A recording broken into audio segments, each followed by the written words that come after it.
Hello guys, welcome to Ben 10 What Ifs. So in this video, we will see, what if Ben 10 discovered the Supreme Omnitrix and got the Harem of Attea, Looma, Rook Shar and Eunice. If you enjoy these kinds of stories, don't forget to show us some love by hitting the like button and subscribing to the channel. Your support means the world to us. Now, let's start the story. Blank. Chapter 1. The Supreme Discovery. The ancient Galvan vault door groaned open, releasing stale air undisturbed for millennia. Ben 10 stepped cautiously over the threshold, his footsteps echoing through the cavernous chamber. Emerald light from crystalline formations cast eerie shadows across walls covered in mathematical equatio. NS and star charts of unfathomable complexity. At 20, Ben had outgrown much of his teenage impulsiveness, though the familiar thrill of discovery still quickened his pulse. Azimuth never mentioned this place in any of his records. He murmured, voice barely above a whisper.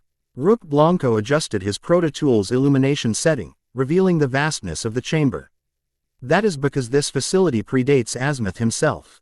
According to the coordinates Grandpa Max deciphered, this vault was constructed during the first Thinker's earliest experiments with Omnitrix technology. Ben ran his fingers along inscriptions carved into a central pedestal. The original Omnitrix on his wrist hummed in response, its familiar green glow intensifying. It's reacting to something. I would advise caution, Rook said, scanning the chamber with his proto-tool. The energy readings are unlike anything in the Plumber database. Ben smiled, a confident gleam in his eye. When have I ever been anything but cautious? Rook raised an eyebrow. Would you prefer those instances catalogued alphabetically or chronologically? Very funny. Ben approached the central pedestal where a geometric identity matched the shape of the Omnitrix faceplate. I think it wants me too. Before Rook could object, Ben pressed the Omnitrix against the indentation. The chamber trembled as ancient machinery awakened. Geometric patterns illuminating along the floor and walls in concentric circles. The pedestal split open, revealing a hovering device that resembled the Omnitrix but with notable differences, sleeker. With intricate platinum and cobalt components interlacing its structure. Incredible, Ben whispered. The device rotated slowly, scanning Ben with beams of azure light. A disembodied voice, neither male nor female, echoed through the chamber in perfect Galvan, genetic signature recognized. Omnitrix bearer identified, initiating synchronization protocol. Ben's Omnitrix suddenly disengaged from his wrist, floating toward the new device. The two merged in a blinding flash that forced both heroes to shield their eyes. When the light subsided, the new device hovered before Ben. Unlike the original Omnitrix's utilitarian design, this one possessed an elegant, almost artistic quality, like it had been crafted as much for beauty as function. What just happened? Ben asked, reaching hesitantly toward the floating device. I believe your Omnitrix has undergone some form of evolution, Rook replied, studying the readings on his proto-tool with wide eyes. The energy signature is exponentially more complex. The device spoke again, this time in English. Supreme Omnitrix calibration complete. Genetic template archived. Advanced functionality unlocked. As if drawn by magnetic attraction, the device fastened itself to Ben's wrist. Unlike the bulky feel of the original Omnitrix, this one seemed to meld with his skin, its weight perfectly distributed. The familiar green hourglass symbol remained, but now surrounded by intricate cobalt patterns that shifted subtly like liquid. Ben felt a rush of information flooding his consciousness, alien species he'd never encountered, technologies beyond current Galvan innovation. Strategic combat applications that felt instinctively natural. His thoughts became sharper, connections forming more rapidly than ever before. Ben, are you all right? Rook's concerned voice seemed distant. Ben blinked, returning to the moment. Yeah, better than all right. This thing, it's not just giving me access to more aliens. It's enhancing my natural abilities too. My mind feels clearer somehow. A series of holographic displays erupted from the Supreme Omnitrix, projecting information about thousands of alien species throughout the chamber. Ben processed the information with surprising ease, understanding complex genetic and technological concepts that would have bewildered him moments before. According to this, Ben said, interpreting the Galvan script floating before him. The Supreme Omnitrix was Azimuth's theoretical final evolution of the technology. He never built it because he feared it would be too powerful in the wrong hands. Then who constructed this device? Rook asked, gesturing around the ancient chamber. The first thinkers, the original Galvan scientists who mentored Azimuth. They created this as a contingency, meant to be discovered only when the universe faced an extinction-level threat. Ben's brow furrowed. But something's wrong. The archives indicate the Supreme Omnitrix should have remained dormant for another 1,000 years and less. The chamber shuddered violently, dust cascading from the ceiling. Rook's proto-tool beeped urgently. Multiple warships have entered Earth's atmosphere, Rook reported. Configuration unknown. Ben's enhanced cognitive processing immediately analyzed their tactical position. We're too deep underground to teleport directly to the surface. We need to. The Supreme Omnitrix pulsed, and Ben instinctively understood its capabilities. He tapped the hourglass symbol, now displaying a three-dimensional interface that responded to his thoughts rather than physical selection. XLR-8 should get us out of here fastest, he said, selecting the kinetic alien's form with precision that had always eluded him with the original Omnitrix. The transformation felt different, smoother, more controlled. Instead of the disorienting rush, Ben remained fully conscious throughout the process, feeling each genetic alteration with perfect clarity. When the transformation completed, he stood as an enhanced version of XLR-8, sleeker, faster, with neural processing that allowed him to perceive the world even at supersonic speeds. Grab on, he told Rook, his voice carrying a harmonic quality absent in previous transformations. Rook barely secured his grip before they blurred through the tunnels, navigating the labyrinthine path with flawless precision. Ben processed every potential route simultaneously, calculating optimal trajectories that avoided structural weaknesses in the ancient facility. They emerged onto the surface within seconds, greeted by chaos. The skies above the Nevada desert blazed with energy weapons fire as plumber ships engaged three massive vessels of unfamiliar design. The alien ships employed attack patterns of mathematical precision, suggesting artificial intelligence rather than organic pilots. Ben analyzed the battle dynamics instantaneously. Those ships are targeting plumber communication arrays first, then weapons systems. It's a systematic approach designed to isolate Earth before a larger invasion force arrives. Rook stared at him. How could you possibly know that? Pattern recognition, Ben replied, watching the ship's movements. The Supreme Omnitrix is enhancing my cognitive abilities. I can see the tactical structure behind their attacks. Ben cycled through his transformation options mentally, the new interface responding to his thoughts. He settled on a form he'd never accessed before. The holographic display identified it as Gravitron, manipulator of fundamental forces. The transformation yielded a being composed of swirling dark matter contained within a humanoid form, constellations visible within its body. Ben felt the fundamental forces of the universe at his fingertips: gravity, electromagnetism, the strong and weak nuclear forces. This is new, he said, his voice resonating across multiple frequencies simultaneously. Rook's communicator beeped. Magister Tennyson is requesting immediate assistance. The plumber defense grid is failing. Tell him help is on the way. Ben extended his arms, sensing the mass of the nearest enemy vessel. With a gesture, he altered the gravitational field around it, creating a localized distortion that crushed the ship's propulsion systems. The vessel listed sideways, its attack pattern disrupted. Ben followed with a precisely calculated electromagnetic pulse that disabled its weapons systems without affecting plumber technology operating on different frequencies. One down, he said, turning his attention to the remaining vessels. The second ship broke off its attack pattern, directing all weapons toward Ben. Energy beams capable of devastating city blocks converged on his position. Ben instinctively manipulated the electromagnetic spectrum, bending the energy around him before redirecting it in a concentrated burst back at the vessel. The ship's shields collapsed under its own weaponry. Ben compressed the gravity around its command center, causing a controlled implosion that disabled the vessel without destroying it completely. We'll want prisoners for questioning, he explained to a stunned Rook. The third vessel initiated what appeared to be a retreat sequence.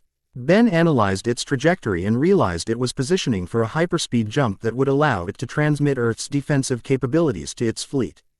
Not happening, Ben muttered, transforming again. This time he selected clockwork, but the Supreme Omnitrix version manifested with greater control over temporal mechanics. Ben created a localized time dilation field around the escaping ship, slowing its passage through space-time to a near standstill. With the immediate threat contained, Ben reverted to human form. The transition felt natural, controlled, as though the Supreme Omnitrix had eliminated the post-transformation disorientation he'd experienced throughout his hero career.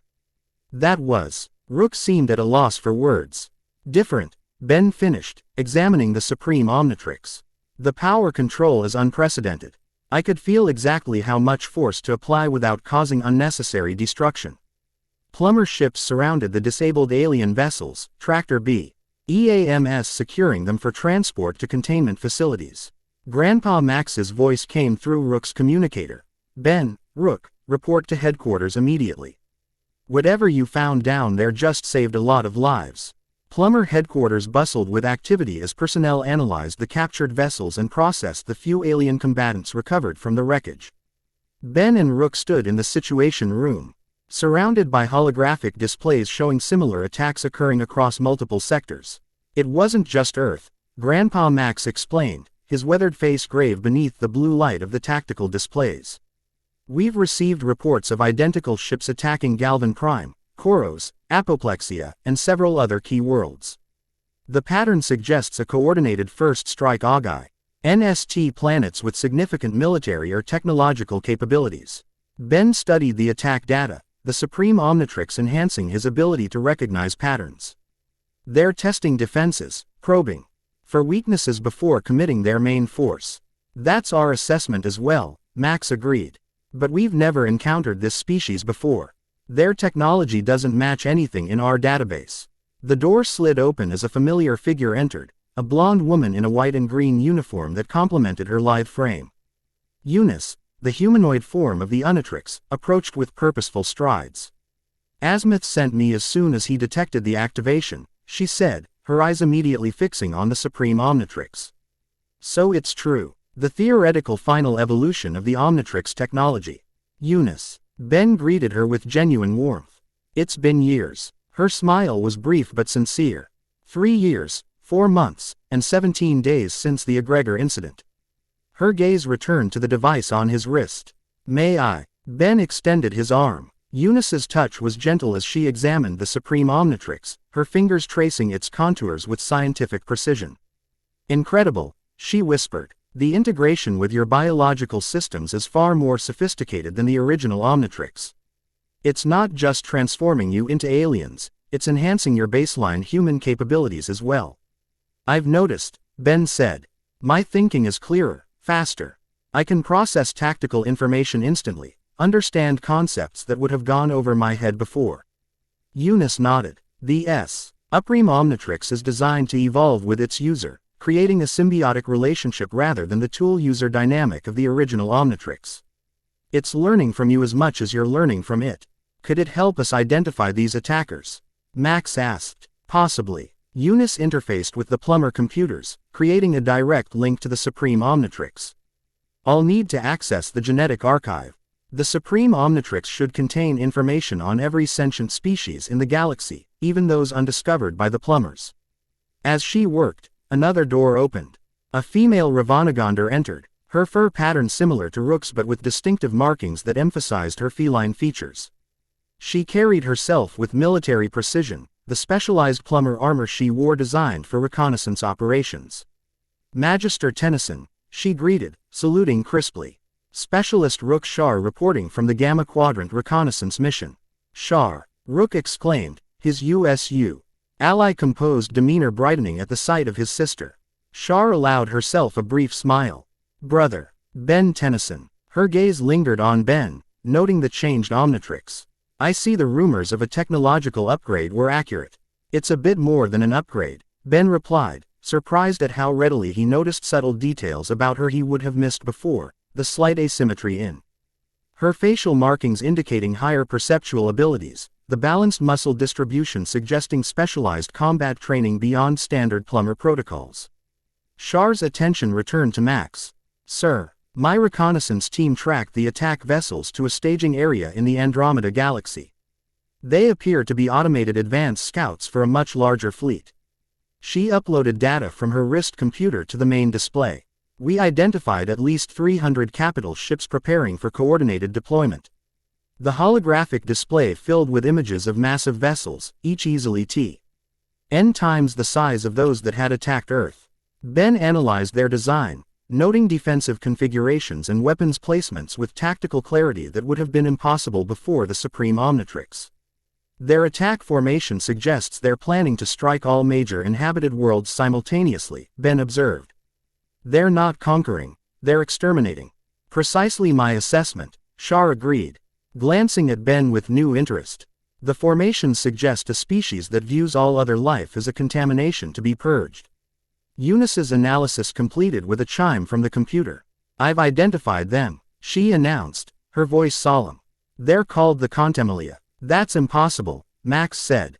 The Contemmelia are mythological, a race of interdimensional beings, said to have existed before the current universe. Not mythological, Eunice corrected. Ancient. According to the Supreme Omnitrix archives, the Contemmelia were the dominant species in this galaxy over 1 billion years ago. They considered themselves the pinnacle of evolution and systematically eliminated any species they deemed evolutionary dead ends, which was virtually all other life.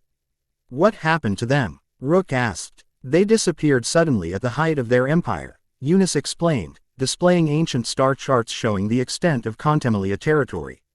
The prevailing theory was that they ascended to a higher dimensional plane of existence. Apparently they decided to come back, Ben remarked grimly. Eunice nodded. And they likely view the current state of the galaxy as infected with impure life forms that evolved during their absence. A cosmic cleansing, Shar said, her ears flattening against her head. My reconnaissance data indicates they'll launch their main attack within 72 hours. Quote, Max's expression hardened. We need to warn every inhabited world immediately. Rook, coordinate with Plumber headquarters across all sectors. Eunice, I need very thing the Supreme Omnitrix can tell us about Contemmelia weaknesses. What about me? Ben asked. Max studied his grandson, noting the subtle changes in his posture, the focused clarity in his eyes that hadn't been there before. The Inkersine Empire controls the fastest communication network in 3 sectors. We need their cooperation to spread the warning quickly enough. Ben groaned. The Inkersines. They've tried to conquer Earth at least 3 times. Princess Attea has been implementing reforms since assuming the throne, Shar interjected. My intelligence sources indicate she's shifting their society from conquest to commerce.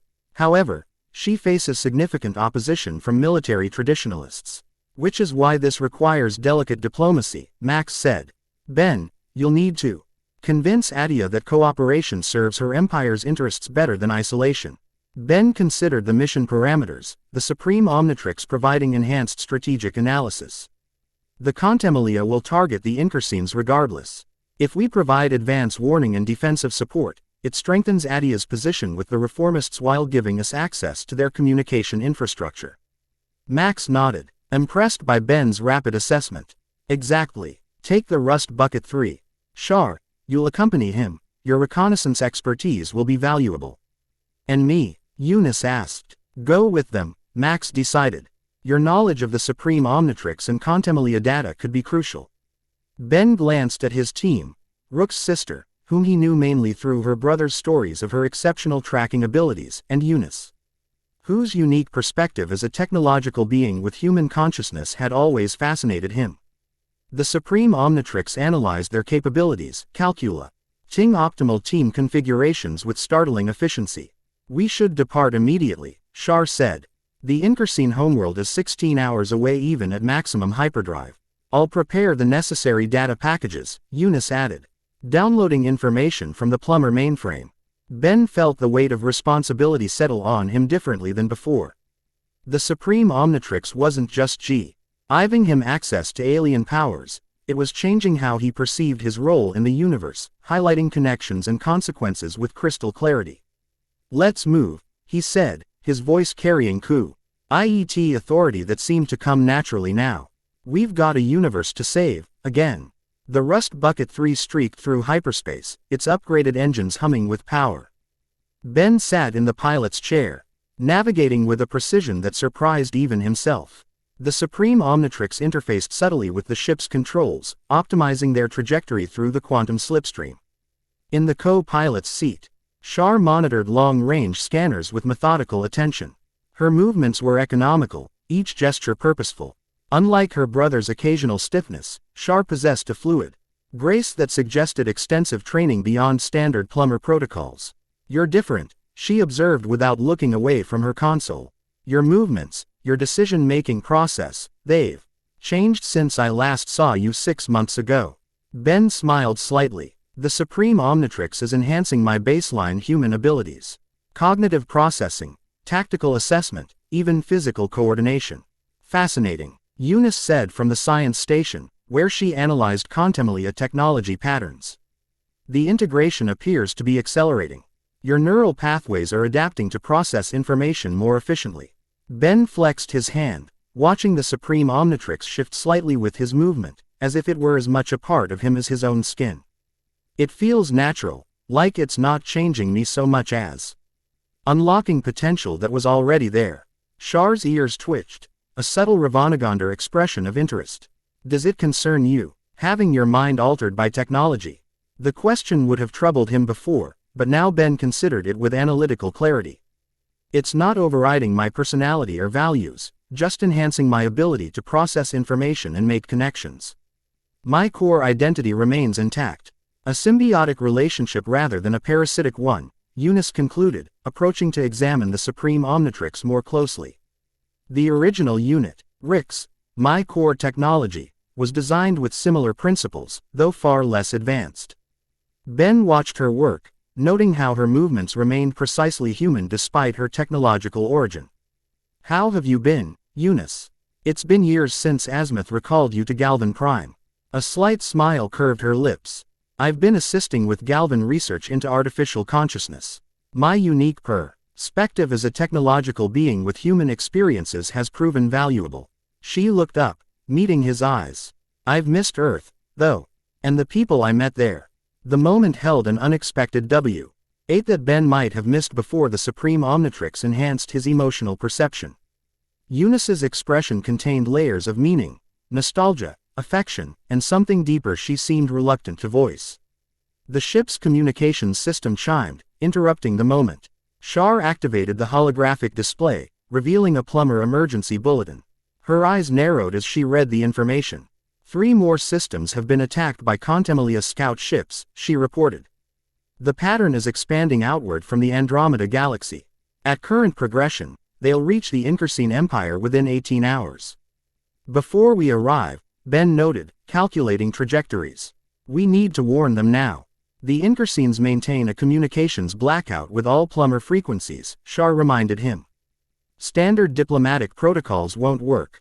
Ben considered their options, the Supreme Omnitrix providing enhanced strategic analysis.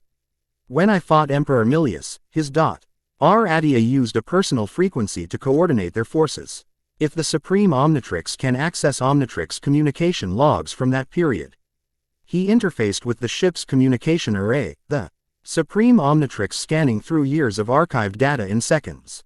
Got it. Attea's personal command frequency. It's heavily encrypted, but the Supreme Omnitrix projected holographic Galvan mathematical equations, solving the encryption algorithm with remarkable speed. Ben understood the process with perfect clarity, manipulating quantum variables that would have been incomprehensible to him days earlier. Impressive, Shar murmured, watching him work with undisguised interest. The encryption shattered, and Ben opened a direct channel to Attea's personal communication system. The display remained blank for several seconds before flickering to life, revealing the Inkersine princess, now empress, in her royal chambers. Attea had matured since their last encounter. The impulsive teenager had developed into a composed ruler. Though her characteristically sharp expression remained, her royal attire combined traditional Inkersine military styling with subtler elements suggesting a shift toward diplomatic functionality. Well, she drawled, leaning forward with narrowed eyes. Ben Tennyson, hacking my personal frequency. Either you've got a death wish or something apocalyptic is happening. Option 2, Ben replied, noting the tactical displays visible behind her. The Incursines were already mobilizing their fleet. You've detected the Contemlia scout ships. Attea's expression flickered with surprise before returning to calculated neutrality. So you know about our unwelcome visitors. Interesting. I have military advisors telling me this is the prelude to a plumber invasion. It's not, Ben stated firmly. The Contemlia are an ancient species returning to cleanse the galaxy of what they consider evolutionary contamination. They're targeting all advanced civilizations simultaneously, including Earth and the Incursine Empire. Attea's eyes narrowed. And I should believe you. Why, exactly? Ben transmitted the data Eunice had compiled. Because in approximately 17 hours, the main Contemlia fleet will reach Incursine space. Their technology exceeds current Incursine capabilities by approximately 300 years. Without coordinated resistance, your empire falls within days. Attea studied the information, her calculating mind visibly processing the strategic implications. You're asking for an alliance. I'm proposing survival, Ben countered. We need your communication network to warn other worlds in your sector. In exchange, we'll share all tactical information we have on Contemlia weaknesses. And what makes you think we have weaknesses to exploit? Eunice asked. The Contemlia were considered invincible in their era. Nothing is invincible, Ben said with quiet confidence. The Supreme Omnitrix contains data on Contemlia physiological and technological vulnerabilities. We just need time to analyze it properly. Attea's gaze fixed on Ben's wrist, noticing the changed Omnitrix design. You've upgraded. Interesting timing. Quote, the Supreme Omnitrix activated in response to the Contemlia threat, Ben explained. It was designed as a contingency for precisely this scenario. A series of explosions shook Attea's chamber, alarms blaring in the background. An Incursine officer rushed into view, saluting hastily. Empress. Contemlia scouts have breached the outer defense perimeter. They've disabled 3 battle cruisers already. Attea's expression hardened into the commanding presence of a war leader. Deploy the reserve fleet. Activate planetary shields. She turned back to Ben. Looks like your timetable was optimistic, Tennyson. The party's starting early. Quote, we're 16 hours away at maximum speed, Ben said, already calculating alternatives. Then you'll miss all the fun, Attea replied with grim humor. I'm transmitting coordinates for a secure landing zone. Try not to get shot down by my own defense systems when you arrive, assuming we're still here. The communication ended abruptly. Ben immediately turned to Shar. Can we increase speed? Shar shook her head, not without burning out the hyperdrive completely. Actually, Eunice interjected, studying the Supreme Omnitrix, there might be another option. She pointed to a previously inactive section of the interface. The Supreme Omnitrix contains quantum teleportation capabilities that the original Omnitrix lacked. Theoretically, it could transport a small group across interstellar distances. Theoretically, Shar questioned, ears flattening skeptically. It's never been tested at this range, Eunice admitted. The energy requirements are enormous. Ben considered the options, weighing risks against necessities with enhanced strategic clarity. If the Incursine Empire falls before we arrive, we lose their communication network and NEC. Hence of warning the other systems in their sector. The teleportation process would be dangerous, Eunice warned. At minimum, it would temporarily deplete the Supreme Omnitrix's power reserves. How temporarily? Ben asked. Approximately 12 hours for full recharge.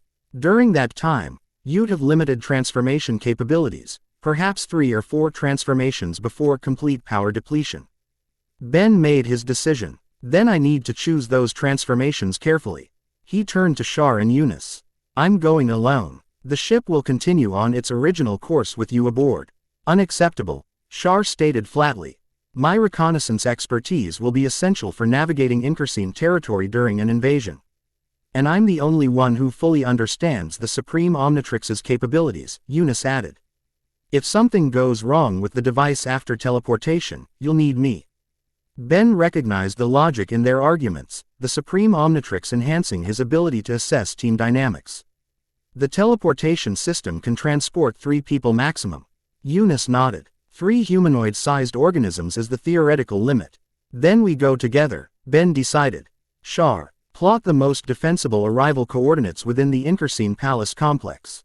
Eunice, Prepare the Supreme Omnitrix for teleportation sequence.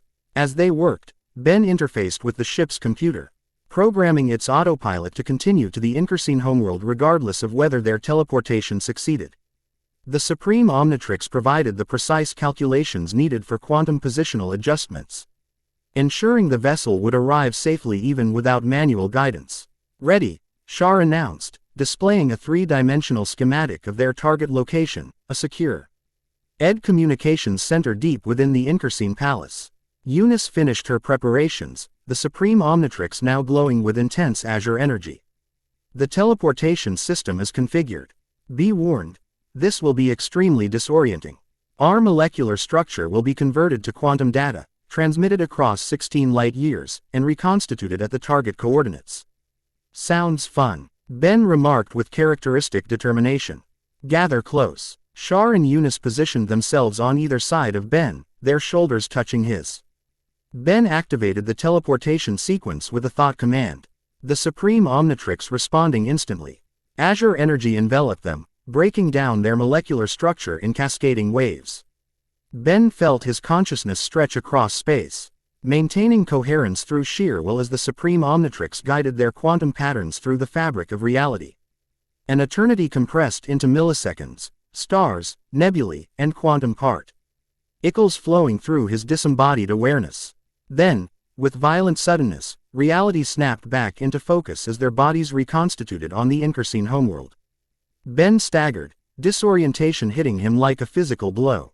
The Supreme Omnitrix dimmed significantly, its power reserves nearly depleted by the massive energy expenditure.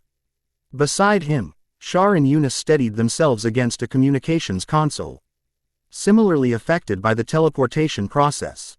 "That was," Shar began, her typically composed voice shaken. "Intense," Eunice finished, running a diagnostic on her systems. "But successful. We've arrived precisely at the targeted coordinates."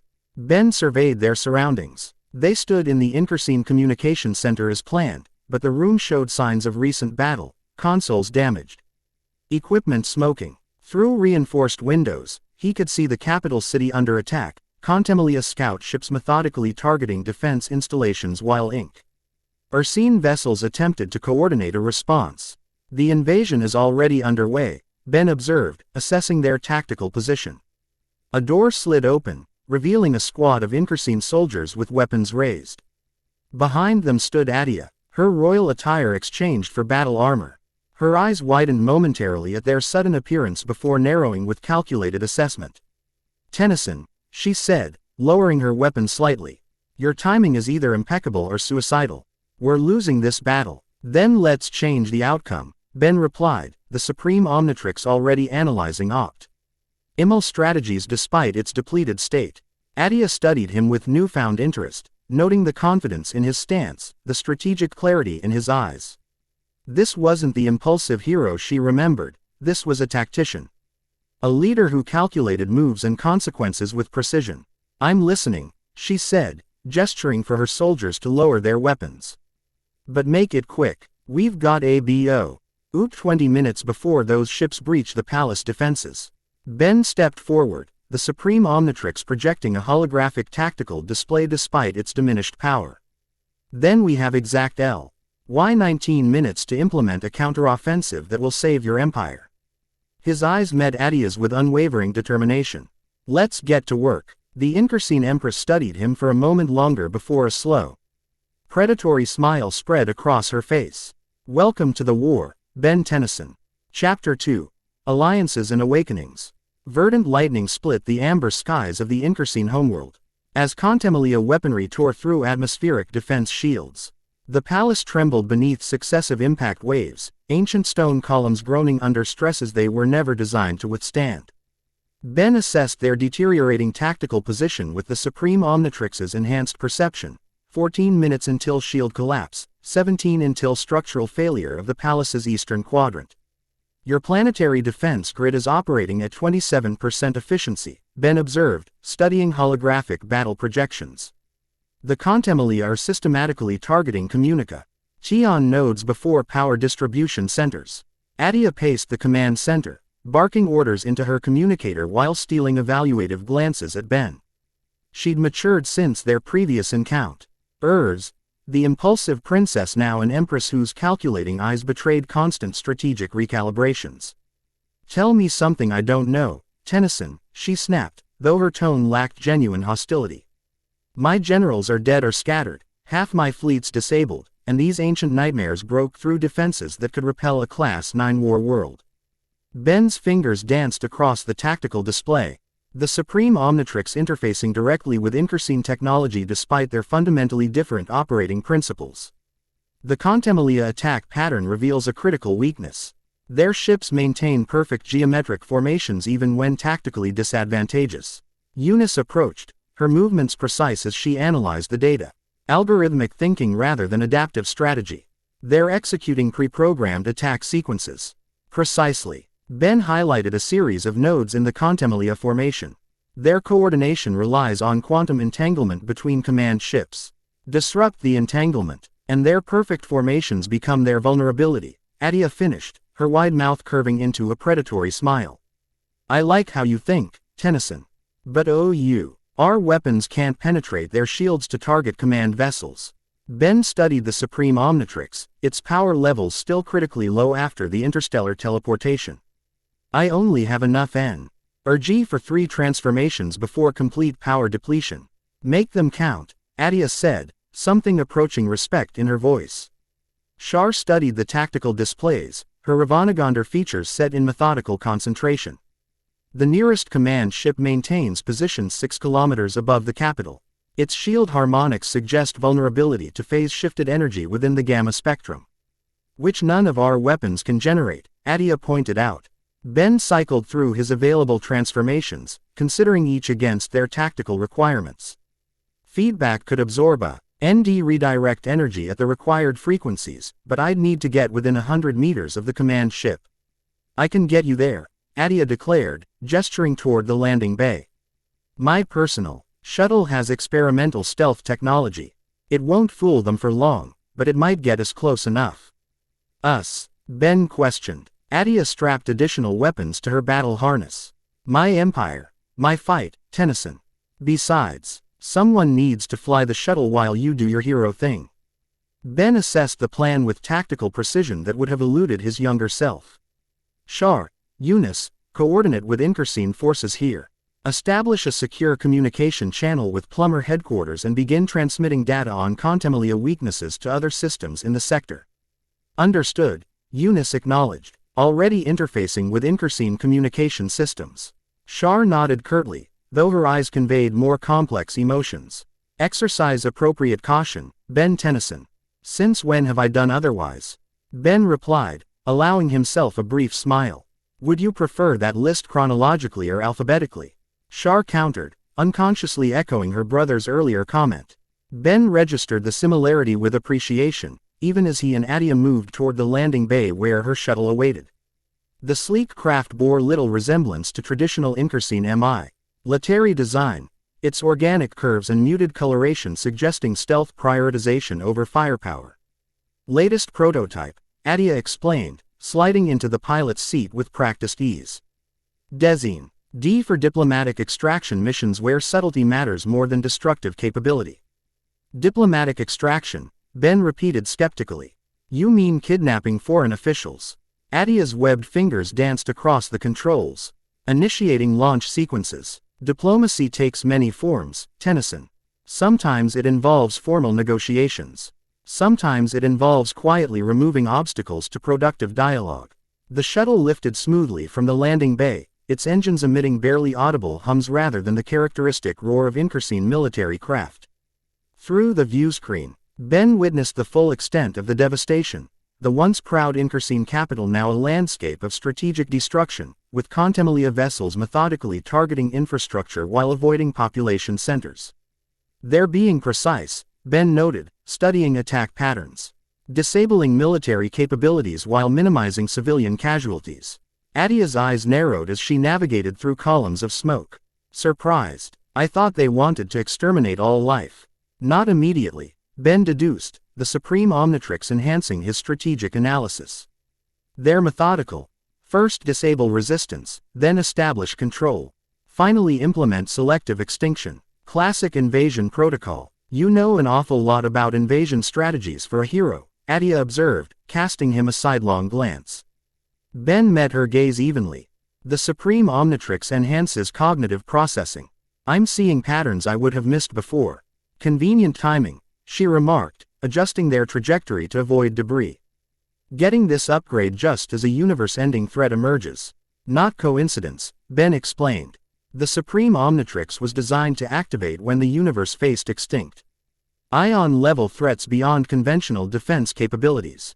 Attea processed this information with calculating precision. So it chose you specifically.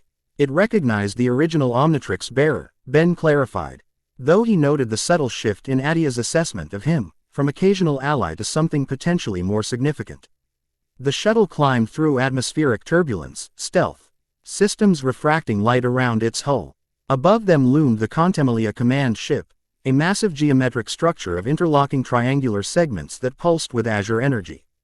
Unlike the scout vessels, this behemoth projected an aura of conscious malevolence, its very design suggesting contempt for organic aesthetics. Stealth systems at maximum, Attea reported, voice lowered instinctive. Eely though sound couldn't travel in the upper atmosphere. We're approaching optimal deployment range. Ben studied the command ship, identifying structural vulnerabilities with precision that felt both foreign and natural. Their shield harmonics fluctuate at regular intervals. There's a 3-second window where targeted penetration is possible. Attea raised an eyebrow ridge. 3 seconds to deploy from the shuttle and penetrate their shields. Even for you, that's ambitious. Good thing I've always been an overachiever, Ben replied, the Supreme Omnitrix interface responding to his TS as he selected feedback from his limited transformation options. Energy coursed through him. Different from previous transformations, more controlled, more integrated with his consciousness. Where NCE transformations had felt like becoming something else, the Supreme Omnitrix version felt like expanding into enhanced aspects of himself. Feedback's form materialized with perfect precision, the Enductoid's plugged appendages and electricity channeling body now featuring subtle modifications that increased energy absorption efficiency. Ben's consciousness remained fully present, tactical awareness undiminished by the transformation. Shield fluctuation in 30 seconds, Attea announced, positioning the shuttle directly above the command ship. Ready for deployment. Open the airlock on my mark, Ben instructed. Feedback's voice carrying harmonic frequencies absent in previous transformations. Attea initiated the deployment sequence, her movements precise despite the atmospheric turbulence buffeting the shuttle. 20 seconds to fluctuation. Ben positioned himself at the airlock, calculating trajectory and timing with mathematical precision. Mark. The airlock opened, explosive. Decompression propelling him toward the Contemmelia vessel with calculated force. Ben streamlined Feedback's body, controlling his descent through the thin atmosphere with practiced ease. The Supreme Omnitrix highlighted the approaching shield fluctuation point, a hexagonal section directly above what analysis identified as the command ship's primary power distribution node. Time seemed to slow Ben's enhanced perception processed tactical variables simultaneously. 3 seconds before shield fluctuation, 2 Contemmelia defensive turrets detected his approach, tracking his trajectory with perfect geometric precision. Energy weapons charged, targeting solutions calculated. Exactly as Ben had anticipated. The turrets fired simultaneous energy beams at his position. Ben adjusted his trajectory fractionally, positioning himself so the beams would intersect his location precisely as the shield fluctuated. The timing required microsecond precision, impossible for his previous self, challenging but achievable with the Supreme Omnitrix's enhancements. The shield fluctuated. The energy beams struck Feedback's outstretched appendages. Ben absorbed the immense power, channeling it through his conductoid form while the momentum carried him through the momentary shield gap. He landed on the command ship's hull, magnetic conductors anchoring him against the vacuum of near space. The absorbed energy coursed through him. Feedback's form glowing with barely contained power. I'm through, he communicated to Attea via the Supreme Omnitrix's quantum entanglement channel. Proceeding to target. Multiple defensive systems activating, Attea warned, the shuttle maintaining position just outside weapons range. You've got 2 minutes before they reconfigure shields to prevent extraction. Ben moved across the hull with precision, identifying access points where power conduits intersected with exterior plating. The ship's architecture revealed itself through feedback's energy perceptio. A crystalline network of power pathways all flowing toward the central command core. He located an optimal entry point, a maintenance access junction where shield coverage remained thinnest. Focusing the absorbed energy through his fingertips, Ben created a precisely calibrated energy drill that cut through the hull without triggering structural integrity alarms. The opening revealed a maintenance corridor bathed in azure light. Ben slipped inside, sealing the breach behind him to prevent atmospheric warnings. The corridor stretched before him, its geometric precision devoid of ergonomic cons. Iterations that would accommodate organic life forms. Approaching primary power distribution node, he reported. Detecting minimal internal security, they weren't expecting infiltration. Overconfidence, Attea commented, satisfaction evident in her voice. A universal weakness. Ben navigated the corridors, avoiding the occasional maintenance drone, geometric constructs that hovered on anti-gravity tie fields while conducting ship functions. The Supreme Omnitrix provided real-time analysis of their sensor capabilities, allowing him to remain undetected. The power distribution center loomed ahead, a massive chamber where crystalline energy matrices channeled power throughout the vessel. At its center rotated a perfect dodecahedron of pulsing azure energy, the quantum entanglement core that synchronized operations across the Contemmelia fleet. Target identified, Ben reported. Preparing to disrupt entanglement core.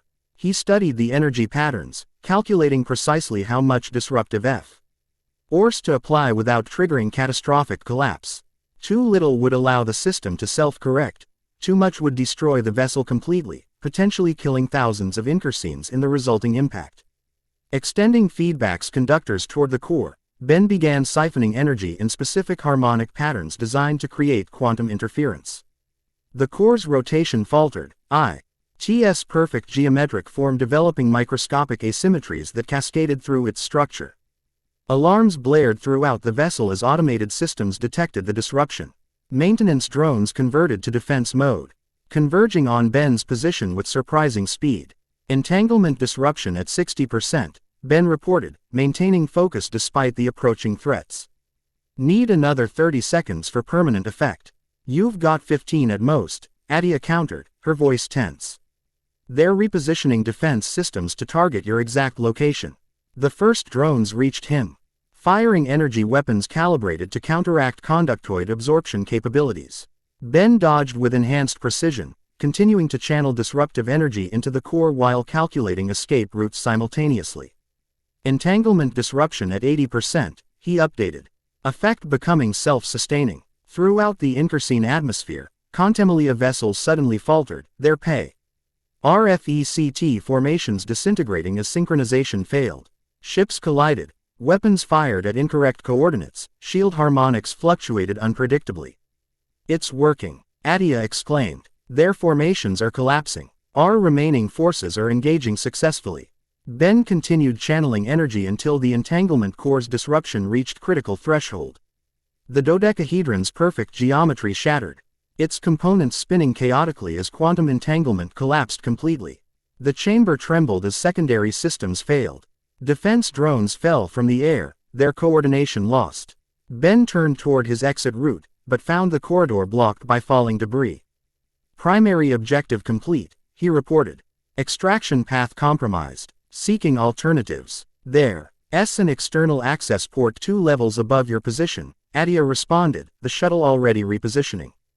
I'm sending coordinates. The Supreme Omnitrix displayed the extraction point location. Ben calculated the fastest route, factoring in structural degradation and failing internal systems. With feedback's transformation energy nearly depleted, he had limited time before reverting to human form inside a hostile, failing vessel.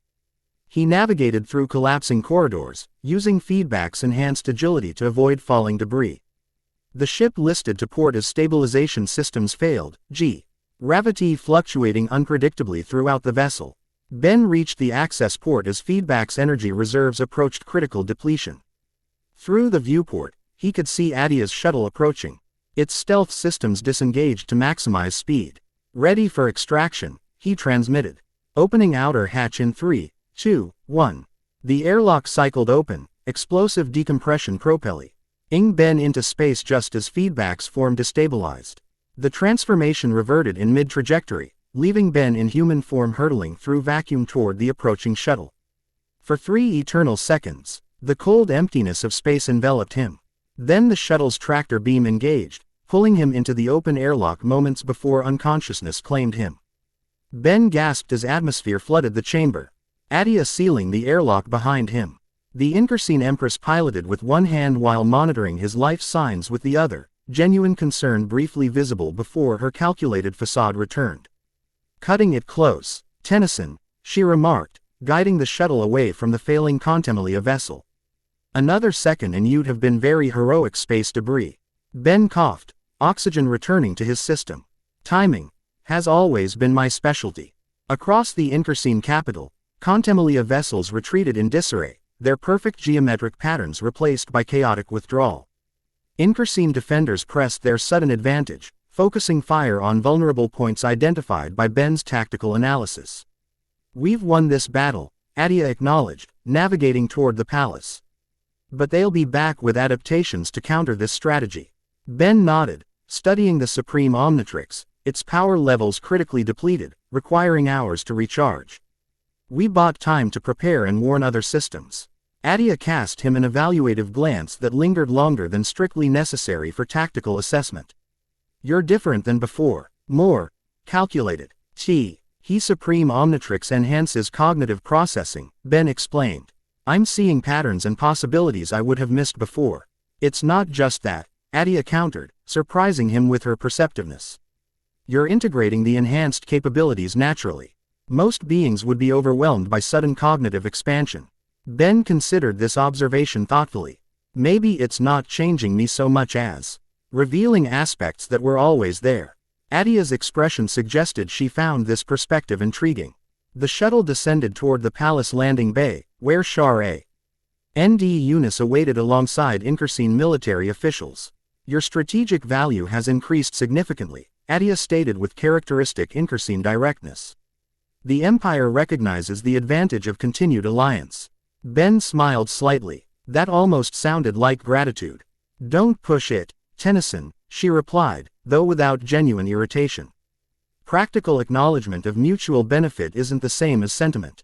The shuttle settled onto the landing pad, hatch opening to reveal the aftermath of battle, damaged infrastructure, wounded personnel being treated, strategic displays. Showing Contemlia forces in full retreat beyond the atmosphere. Shar approached immediately, her typically composed expression revealing subtle signs of relief that Ben might have missed before the Supreme Omnitrix enhanced his perception of micro-expressions.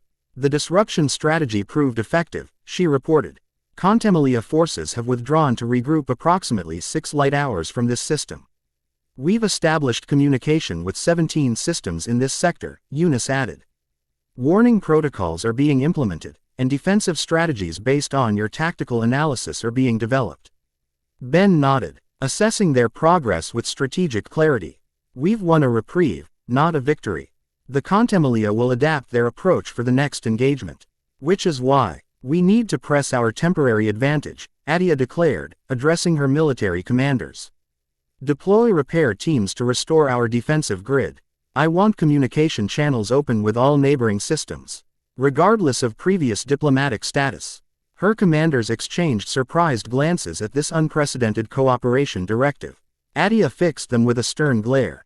The Contemlia Dawn. Distinguish between Inkersine and non-Inkersine targets. Survival requires coordination, even with historical adversaries. A significant policy shift, Shar observed quietly. Pragmatism, not sentiment, Attea clarified. Though Ben noted the subtle indications suggesting this distinction mattered less than she claimed. Tennyson's tactical analysis confirms what I've been telling my war conch. For months. The era of isolated empires is ending. Interdependence isn't weakness if properly leveraged. The Supreme Omnitrix chimed softly, completing preliminary analysis of data gathered during Ben's infiltration of the Contemlia vessel. Ben studied the results with growing concern. The command ship's navigational data contained coordinates for additional Contemlia staging areas, he reported. They're assembling invasion forces near 3 major galactic population centers, the Andromeda core worlds, the Koros Apoplexia cluster, and the Galvan Piscis binary system. 3 simultaneous invasion fronts, Shar assessed. Calculating implications. Designed to prevent unified resistance. We need to warn the potential targets, Eunice stated. The Koros Apoplexia cluster is particularly vulnerable. Their interspecies conflicts have prevented development of coordinated defensive systems. Attea studied the strategic display, her tactical mind visibly processing options. The Incursine Empire can coordinate warnings to the Andromeda sector and provide limited support to Galvan Prime. But Koros remains outside our communication network since their last emperor severed diplomatic relations. Koros. Ben repeated, the Supreme Omnitrix providing enhanced recollection of his previous encounters with the warrior planet. Looma Red Wind may have assumed leadership position by now. She would recognize the Contempolia threat. Looma Red Wind is now War Minister of Koros, Shar confirmed. My intelligence sources indicate she's been attempting to modernize Tetraman military doctrine despite significant conservative opposition. Ben calculated their options with strategic precision. We need to split our efforts. The Supreme Omnitrix requires approximately 10 hours to reach minimal functional capacity. Once recharged, I should proceed to Koros while you continue coordinating defenses here. Unacceptable, Attea stated flatly. The Incursine Empire has significant interest in Contemplia containment strategies. Where you go, an Imperial representative goes. My expertise with the Supreme Omnitrix remains essential to your mission, Eunice added. Shar completed the unanimous opposition. Divided efforts reduce effectiveness. Tactical analysis suggests maintaining team cohesion while expanding alliance parameters. Ben considered their perspectives, recognizing the strategic logic behind their positions. Agreed. Once the Supreme Omnitrix recharges, we travel to Koros together. Attea nodded with satisfaction. My personal battlecruiser can reach Koros in under 6 hours. I'll make preparations while you rest and recharge. As the others dispersed to their assignments, Ben found himself momentarily alone with Attea. The Incursine Empress studied him with calculating intensity that contained layers beyond mere tactical assessment. You know, she said conversationally, there was a time when I would have given half the Imperial treasury to see you helpless on my ship. Planning to collect on old grudges? Ben asked, sensing complexity beneath her statement. Attea's mouth curved in a slight smile. Times change. Priorities shift. The MP needs allies with your particular capabilities. Her expression became uncharacteristically thoughtful. And perhaps Empress Attea recognizes the value of allies who challenge her rather than merely obey.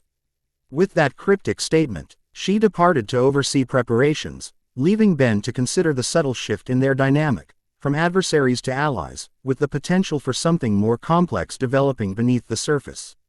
Attea's personal battlecruiser, the Imperial Sovereign, bore little resemblance to standard Incursine military vessels. Where typical Incursine ships emphasized intimidating profiles and obvious weaponry, the Sovereign projected understated power through sleek lines and muted coloration. Only a trained eye would recognize the advanced weapon emplacements concealed within its seemingly ornamental features. In the ship's strategic command center, Ben studied tactical displays showing Contempolia movements throughout the sector. The Supreme Omnitrix had arced to approximately 60% capacity during their 6-hour journey to the Koros Apoplexia cluster, restoring most functionality while still requiring caution in deployment. Contempolia vs. else maintaining position at system boundaries, Shar reported, analyzing reconnaissance data. Pattern suggests preparation rather than immediate attack.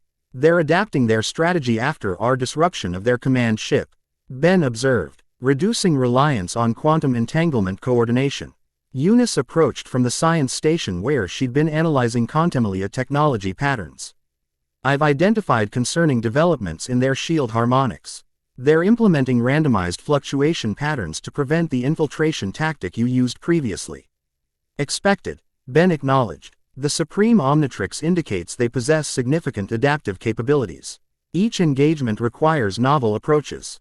Attea entered the command center, her military attire exchange for formal diplomatic regalia that managed to appear simultaneously regal and functional for combat. 4 elite Incursine guards followed, their expressions professionally neutral despite the unprecedented alliance with former adversaries. "We're approaching Koro's orbital space," she announced. "Their defensive grid has already targeted us with 14 planet cracker weapons. Apparently, they remember our last diplomatic exchange. Quote, which involved an attempted invasion," Ben recalled. Attea shrugged unapologetically. "Standard diplomatic procedure under my father's reign. Times change. Opening communication channels," Shar reported. Tetraman High Command is responding. The main display activated, revealing a Tetraman war chamber where armored officials surrounded a central figure. Ben recognized despite the years since their last encounter. Looma Red Wind had grown into her role as war minister, her crimson exoskeleton now adorned with ceremonial scars denoting battlefield achievements. Her forearms bearing ornate gauntlets signifying governmental authority. Her expression remained fiercely intelligent, though tempered with the gravity of leadership. "Incursine vessel," she began formally. "You have entered Tetraman sovereign space without authorization. Identify your purpose immediately." Attea stepped forward. "Empress Attea of the Incursine Empire requests diploma. Tick audience regarding imminent existential threat to both our peoples." Looma's 4 eyes narrowed suspiciously. "The Incursine Empire does not typically announce its invasions in advance. Perhaps you should speak with someone more familiar," Ben suggested, moving into view. Recognition flashed across Looma's features. Ben Tennyson. Her voice carried complex emotions, surprise, respect, and nothing more personal that her formal tone couldn't entirely conceal. "Your presence alongside Incursine leadership is unexpected. The situation warrants unexpected alliances," Ben replied. "We've confirmed an imminent Contemlia invasion targeting the Koro's apoplexia cluster specifically." The name, Contemlia, sent visible ripples of concern through the Tetraman command center. Looma's expression hardened into focused determination. "The ancestral enemy is considered mythological by modern scholars," she stated, though her tone suggested she recognized the genuine threat. 3 days ago, I would have agreed," Ben responded. "Since then, I've personally engaged Contemlia forces attempting to conquer the Incursine homeworld. They've established staging areas for simultaneous attacks across multiple galactic sectors." Looma studied him with evaluative intensity before reaching a decision. "Your vessel is granted temporary diplomatic status. You may approach Central Landing Zone Alpha with an escort of no more than 4 individuals." The transmission ended, replaced by approach coordinates for Koro's capital city. "Charming as ever, the Tetramans," Attea remarked dryly. Quote, 4 individuals limits our tactical options. 4 is their sacred number," Ben explained, the supreme Omnitrix enhancing his cultural knowledge. "Limiting our delegation to that number shows respect for their traditions while maintaining security protocols." Shar nodded in understanding. "Who will comprise the delegation?" "Myself, obviously," Ben decided.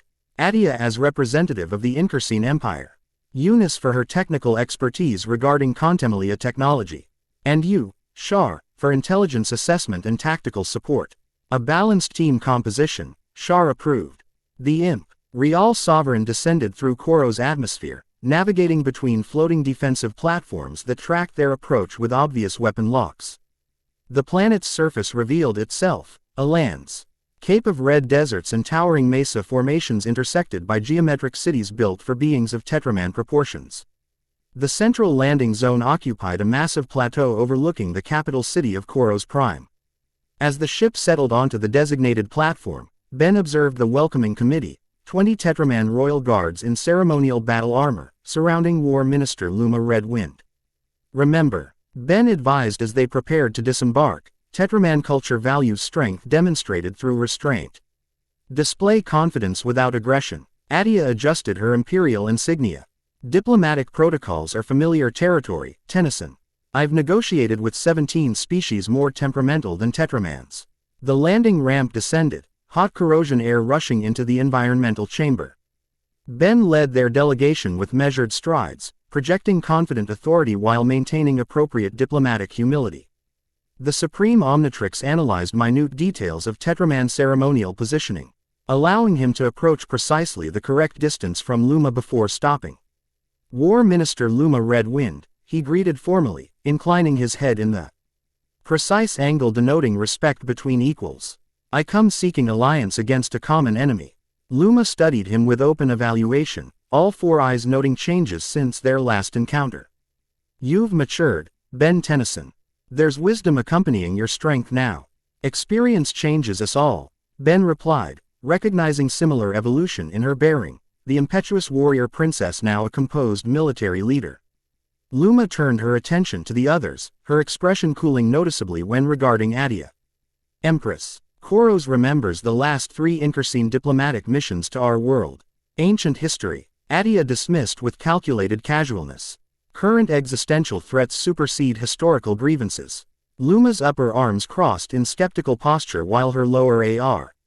Ms. remained ready near ceremonial weapons, a subtle indication of willingness to listen while maintaining caution. You claim the Contemelia have returned, she stated. What evidence supports this assertion beyond historical legends? Ben nodded to Eunice, who activated a holographic projector displaying tactical recordings of the Inkerseen battle. Looma and her advisors studied the footage with professional assessment, noting Contemelia attack patterns and technological capabilities. 3 days ago, these vessels attacked the Inkerseen homeworld, Ben explained. Similar attacks have occurred across 7 systems. Intelligence indicates the Koros apoplexia cluster as their next major target. The attack patterns match ancestral records, one Tetraman advisor confirmed, consulting an ancient data tablet. Looma processed this information with military precision. Follow me to the war chamber. This discussion requires secure surroundings. She led them through massive corridors designed for Tetraman proportions. Past historical displays commemorating centuries of military achievements. Ben noted significant architectural changes since his last visit, traditional warrior iconography. Now complemented by diplomatic achievements and scientific advancements. Koros has evolved, he observed conversationally. Looma glanced at him, approval evident in her expression. Tradition provides foundation, but adaptation ensures survival, a lesson some of my predecessors failed to appreciate. The war chamber itself reflected this philosophy. Ancient stone construction housing advanced tactical systems. Traditional weapons displayed alongside modern technology. Tetraman commanders gathered around a central holographic display where Eunice uploaded data regarding Contemelia capabilities. The Contemelia utilize quantum-synchronized attack formations, Ben explained, the supreme Omnitrix projecting tactical simulations. Their technology exceeds current galactic standards by approximately 3 centuries. But their strategic approach reveals exploitable weaknesses. They're overconfident, Attea added, studying the Tetraman commanders with political calculation. Their perfect formations become vulnerabilities when disrupted, as we demonstrated in the Inkerseen engagement. Looma assessed the tactical data with professional thoroughness. Our planetary defenses are formidable, but designed for conventional threats. These Contemelia vessels could bypass 60% of our countermeasures. Which is why we propose alliance, Ben stated directly. Combined Tetraman, Inkerseen, and Plumber resources create defense capabilities exceeding the sum of their parts. An alliance with Inkerseens, Looma repeated skeptically, 4 eyes shifting to Attea. Your species has attempted to conquer ours 17 times in recorded history. Attea met her gaze without flinching. And your species has attempted to conquer mine 23 times, if we're counting historical grievances. The difference is that I recognize when survival requires cooperation while you cling to ancestral grudges. The room tensed at this direct challenge. Tetraman guards shifted subtly to-ward defensive positions while Attea's expression remained calculatedly provocative. Ben recognized the diplomatic precipice they approached. Both empires have evolved beyond their historical conflicts, he interjected. Voice carrying quiet authority. War Minister Looma has modernized Tetraman military doctrine while Empress Attea has reformed Inkerseen expansion policies. The question isn't what your ancestors would do, it's what leaders of your caliber choose now. The strategic redirection worked. Both Looma and Attea recognized the skillful diplomatic maneuver, their attention shifting from historical antagonism to current leadership responsibilities. The Contemelia threat assessment appears valid, Looma acknowledged after studying the data further. Koros will consider tactical alliance for specific defensive purposes. A reasonable starting position, Attea conceded with political grace. The Incarsine Empire offers technical specifications for our quantum disruption countermeasures as gesture of good faith. As the two leaders moved toward tentative diplomatic engagement, Shar approached Ben quietly. Impressive conflict de-escalation, she observed. Your diplomatic capabilities have expanded significantly. The Supreme Omnitrix enhances strategic thinking, Ben explained, though he recognized the changes extended beyond mere technological assistance. I'm seeing G relationship patterns and diplomatic opportunities I might have missed before. Shar's expression conveyed analytical assessment combined with something more personal. The enhancement magnifies XC Sting capabilities rather than creating new ones. Your natural diplomatic instincts were always present, merely unrefined. Before Ben could respond to this insightful observation, alarms blared throughout the war chamber. Tactical displays shifted to orbital monitoring systems showing multiple spatial distortions forming at system boundaries. Contemplalia vessels, Eunice reported, analyzing the readings. 27 ships emerging from quantum transit. Formation suggests reconnaissance preceding main assault force. Looma immediately shifted to battle commander mode, issuing orders to planetary defense systems. Raise planetary shields. Deploy orbital defense platforms to intercept configuration. They're arriving sooner than intelligence suggested, Attea noted, studying the tactical display with narrowed eyes.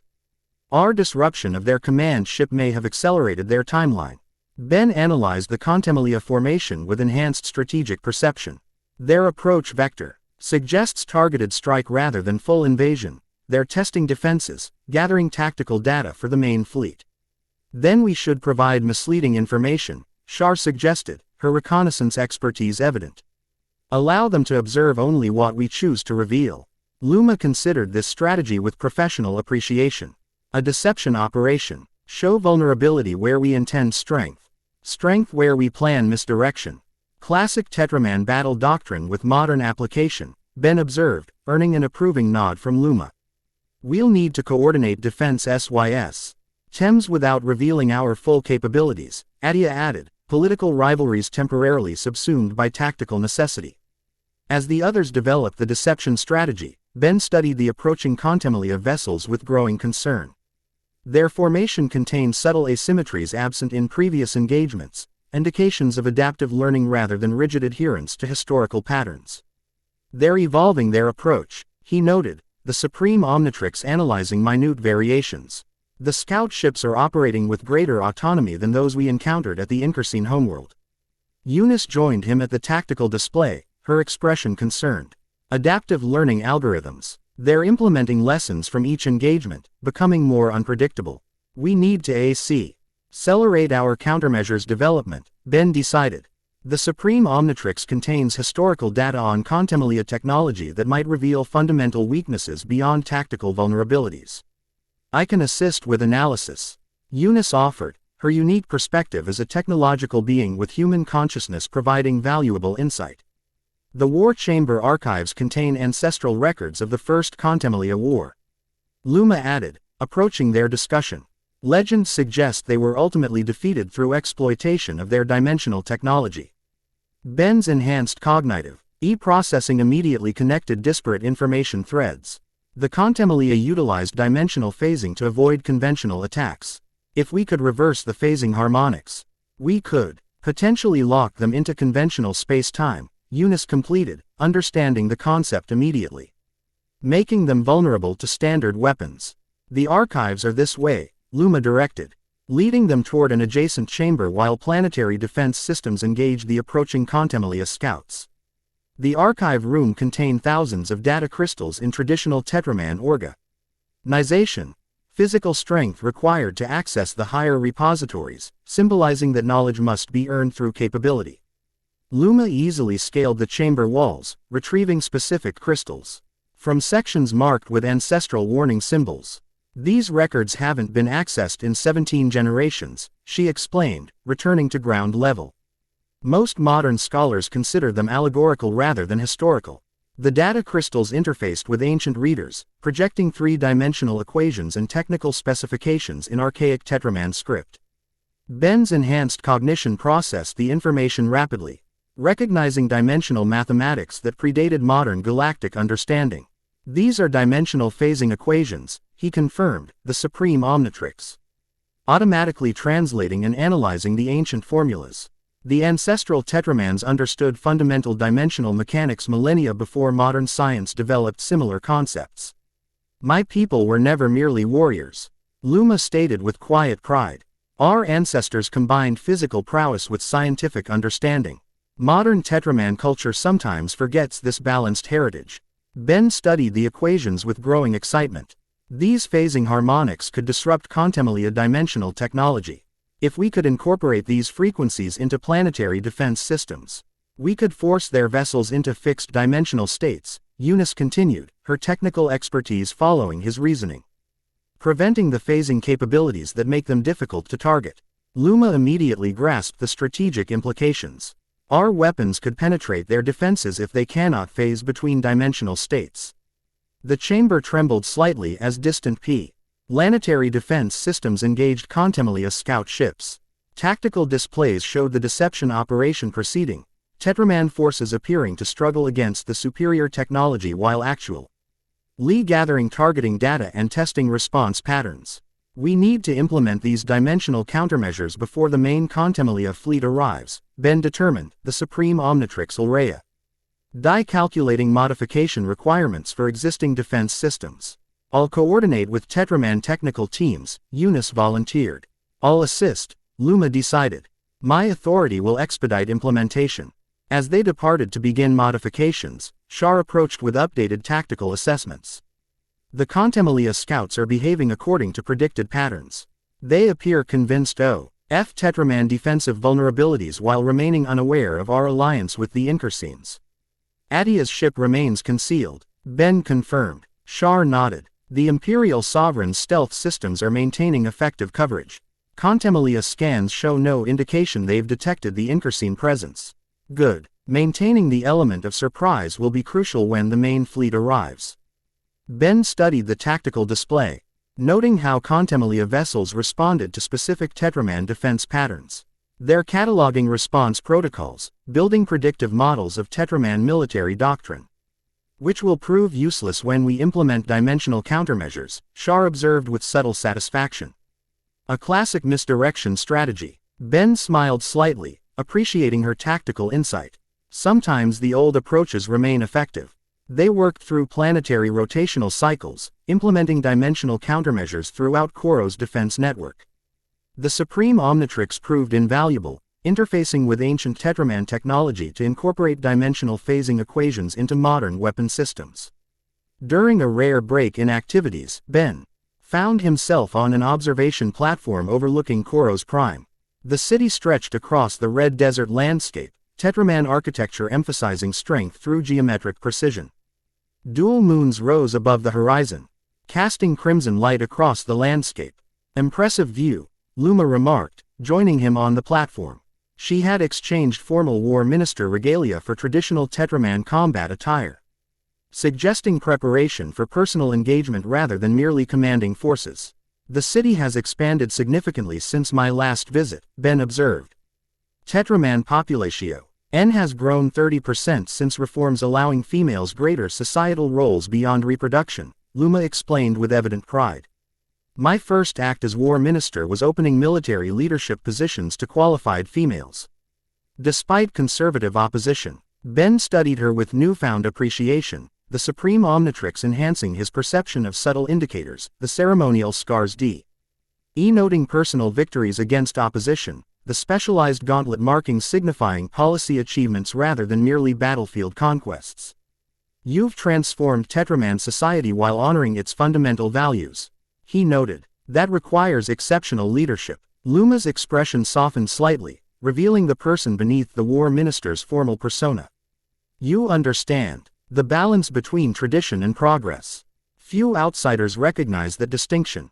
The Supreme Omnitrix enhances perception, Ben explained. I'm seeing connections I might have missed before. Uma studied the device on his wrist with professional interest. The enhanced Omnitrix suits you. Your previous transformations showed potential, but lacked the precision this version demonstrates. It's not just the transformations, Ben acknowledged. It's enhancing my baseline human capabilities, cognitive processing, strategic analysis, even interpersonal perception. Technology merely amplifies existing qualities. Looma observed insightfully. The leadership potential was always present within you, Ben Tennyson. The use of his full name carried formal respect in Tetraman culture, yet Looma's tone suggested more personal consideration beneath official protocol. Ben recognized the subtle shift in their dynamic, from the formal interaction of representatives to something approaching genuine connection. Before he could respond, Shar's voice came through his communicator. Ben, we've detected major quantum disturbances at system boundaries. The main Contemmelia fleet appears to be arriving. On my way, Ben replied, exchanging a meaningful glance with Looma before they both moved with purposeful strides toward the war chamber. The tactical display showed dozens of spatial rifts, forming throughout the system, far more than their intelligence had predicted. Massive Contemmelia vessels emerged in perfect geometric formations, their combined firepower exceeding anything in recorded galactic history. 73 capital ships, Attea reported, her calculated political demeanor replaced by focused military assessment. 3 times the projected number. They've committed their entire regional fleet, Looma observed, studying approach vectors. They consider Koros a primary target rather than secondary objective. Ben analyzed the Contemmelia deployment pattern with enhanced strategic perception. They're positioning for systematic planetary bombardment rather than targeted military strikes. This isn't conquest, it's extinction. Dimensional countermeasures are operational at 70% capacity. Eunice reported from the technical station. We need another 20 minutes to achieve full implementation. We don't have 20 minutes, Shar observed grimly, monitoring approach velocities. Contemmelia Vanguard will enter weapons range in 7 minutes. Ben assessed their options with tactical clarity, the Supreme Omnitrix providing enhanced strategic analysis. We need to delay their approach long enough for countermeasures to fully deploy. Tetraman battle doctrine offers no effective delaying tactics against superior forces, Looma stated. RT. Redition emphasizes direct engagement from positions of strength. Then we improvise, Attea declared, activating communication with her concealed vessel. The Imperial Sovereign can execute hyperspace microjumps near their formation, creating gravitational disturbances that disrupt their approach vector. Risky, Ben noted. Precise hyperspace calculations require. Already programmed, Attea interrupted confidently. Imperial navigators have been calculating potential interference patterns throughout our observation period. Looma studied the Incursine Empress with new appreciation. Your tactical foresight is unexpected. A common misconception about Incursines, Attea replied with characteristically sharp humor. Everyone focuses on our tongues while forgetting our brains. The tactical display showed the Imperial Sovereign decloaking briefly before executing a precisely calculated hyperspace microjump that created quantum turbulence directly in the Contemmelia formation path. The disruption forced the geometrically precise fleet to alter course, buying precious minutes for defensive preparations. Dimensional countermeasures at 84%, Eunice updated.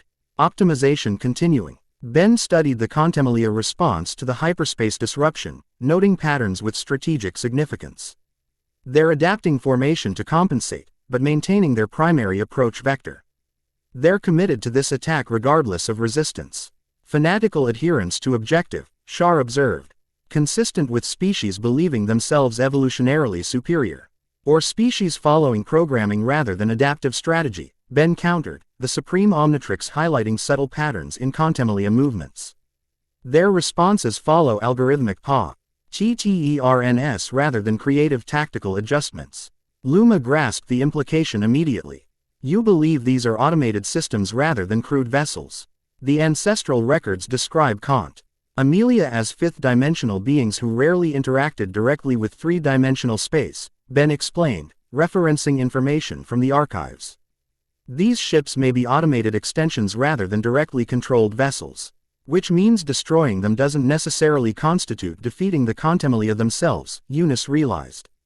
Merely their technological proxies. The IAL Sovereign executed another hyperspace micro-jump, creating additional gravitational disturbance. This time, however, the Contemmelia vessels anticipated the maneuver, adjusting formation to minimize disruption. They're learning, Attea reported grimly, adaptive algorithms incorporating new data. Dimensional countermeasures at 91%, Eunice updated. We need 7 more minutes for full implementation. Ben studied the tactical situation, calculating options with enhanced strategic clarity. If these are automated extensions rather than directly controlled vessels, they lickle. Why maintain quantum entanglement with a central command nexus? Similar to the command ship we disabled in Inkerseen space, Shar deduced. Exactly. But more distributed this time. They've adapted to prevent single-point vulnerability. Ben highlighted energy patterns connecting Contemelia vessels. These quantum resonance signatures suggest distributed command functions across 7 primary vessels. Looma immediately grasped the tactical implications. Target those 7 vessels simultaneously, disrupt the command network. Our weapons can't penetrate their shields until dimensional countermeasures are fully operational. Attea pointed out. Ben studied the Supreme Omnitrix, its power now fully restored after the extended recharge period. I don't need conventional weapons. Understanding dawned in Looma's expression. You intend personal engagement against their command vessels. The Supreme Omnitrix can access transformation capabilities specifically effective against dimensional technology, Ben explained. Already calculating optimal approach vectors. If I can reach their command nexus points. Unacceptably dangerous, Shar stated immediately, her typically composed demeanor showing genuine concern. Direct engagement with 7 targets simultaneously exceeds even your enhanced capabilities. Not alone, Ben agreed. But with coordinated support. Attea nodded in immediate understanding. Imperial Sovereign can transport you between targets with precision hyperspace microjumps. 6 seconds per target. My personal battle cruiser provides additional transport capacity, Looma added. Military professionalism briefly revealing pride in Tetraman engineering. Its dimensional stabilizers would complement your approach. I'll provide technical support and monitoring, Eunice contributed. Already preparing specialized equipment. The Supreme Omnitrix will require precise calibration between engagements. Ben studied his team, the Inkerseen Empress whose calculating political mind concealed unexpected tactical brilliance, the Tetraman War Minister whose leadership balanced tradition with innovation, the Omnitrix consciousness whose technological perspective provided unique insight, and the Ravanagonder specialist whose methodical approach complemented his enhanced strategic thinking. A balanced team composition, he acknowledged, echoing Shar's earlier assessment. We launch in 3 minutes. Prepare for coordinated engagement. As they departed for their respective positions, Shar lingered momentarily. Your strategic approach has evolved significantly, she observed. Her tone carrying professional appreciation and something more personal beneath. The enhancements have integrated remarkably well with your natural leadership capabilities. Ben recognized the layers in her statement. Professional assessment combined with personal connection developing beyond formal interaction. The Supreme Omnitrix enhances existing qualities rather than creating new ones. Shar's expression conveyed thoughtful consideration. Then perhaps those qualities were always present, merely awaiting proper circumstances for expression. With that insightful observation, she departed for her tactical position, leaving Ben to consider how the Supreme Omnitrix was revealing aspects of himself that had always existed beneath impulsive heroism, strategic thinking, diplomatic perception. Leadership capability. The Contemelia fleet entered outer defense perimeter range, massive vessels moving with geometrically perfect coordination. Ben prepared for transformation, the Supreme Omnitrix displaying enhanced capabilities specifically effective against dimensional technology. Dimensional countermeasures at 98%, Eunice reported through the communication link. Activating now. Across the Koros defense network, ancestral Tetraman dimensional equations integrated with modern technology, creating harmonic interference patterns that rippled through space-time. The effect manifested visibly as subtle distortion waves washing across Contemelia vessels. The previously impervious ships suddenly flickered, their dimensional phasing capabilities disrupted as they became locked in conventional space-time. Tetraman defense platforms immediately opened fire, energy weapons connecting with Contemelia shields for the first time. Partial success, Looma reported from her battle cruiser. Their shields remain operational but significantly weakened. Approach vector unchanged. Transport vessels in position, Attea added from the Imperial Sovereign. Ready for deployment sequence. Ben selected his transformation with precision the original Omnitrix could never have achieved. The Supreme Omnitrix responded to his mental command, energy. Why flowing through him in controlled waves rather than chaotic bursts? Atomics, he announced, the transformation completing with perfect fidelity. The enhanced version of Atomics manifested with significant improvements.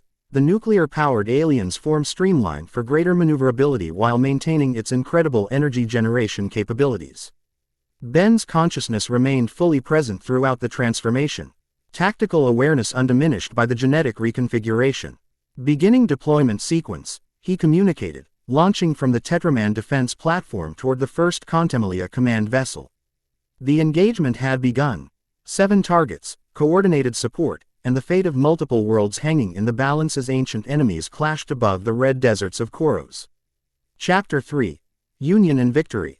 Nuclear energy coursed through Ben's transformed body as Atomics streaked toward the first Contemlia command vessel. The dimensional countermeasures had locked the alien ships into conventional space-time, but their defenses remained formidable, concentric energy shields pulsing with chromatic distortion patterns that suggested adaptive reconfiguration capabilities. Approaching primary target, Ben communicated, his enhanced voice carrying harmonic overtones through the quantum-encrypted channel. Shield analysis indicates vulnerability at axial power nodes. Confirmed. Eunice responded from her monitoring station. Penetration point identified at coordinates 5, 7, 3 relative to your approach vector. Ben adjusted his trajectory with microscopic precision. The Supreme Omnitrix's enhanced control allowing him to navigate between automated defense systems with fluid efficiency.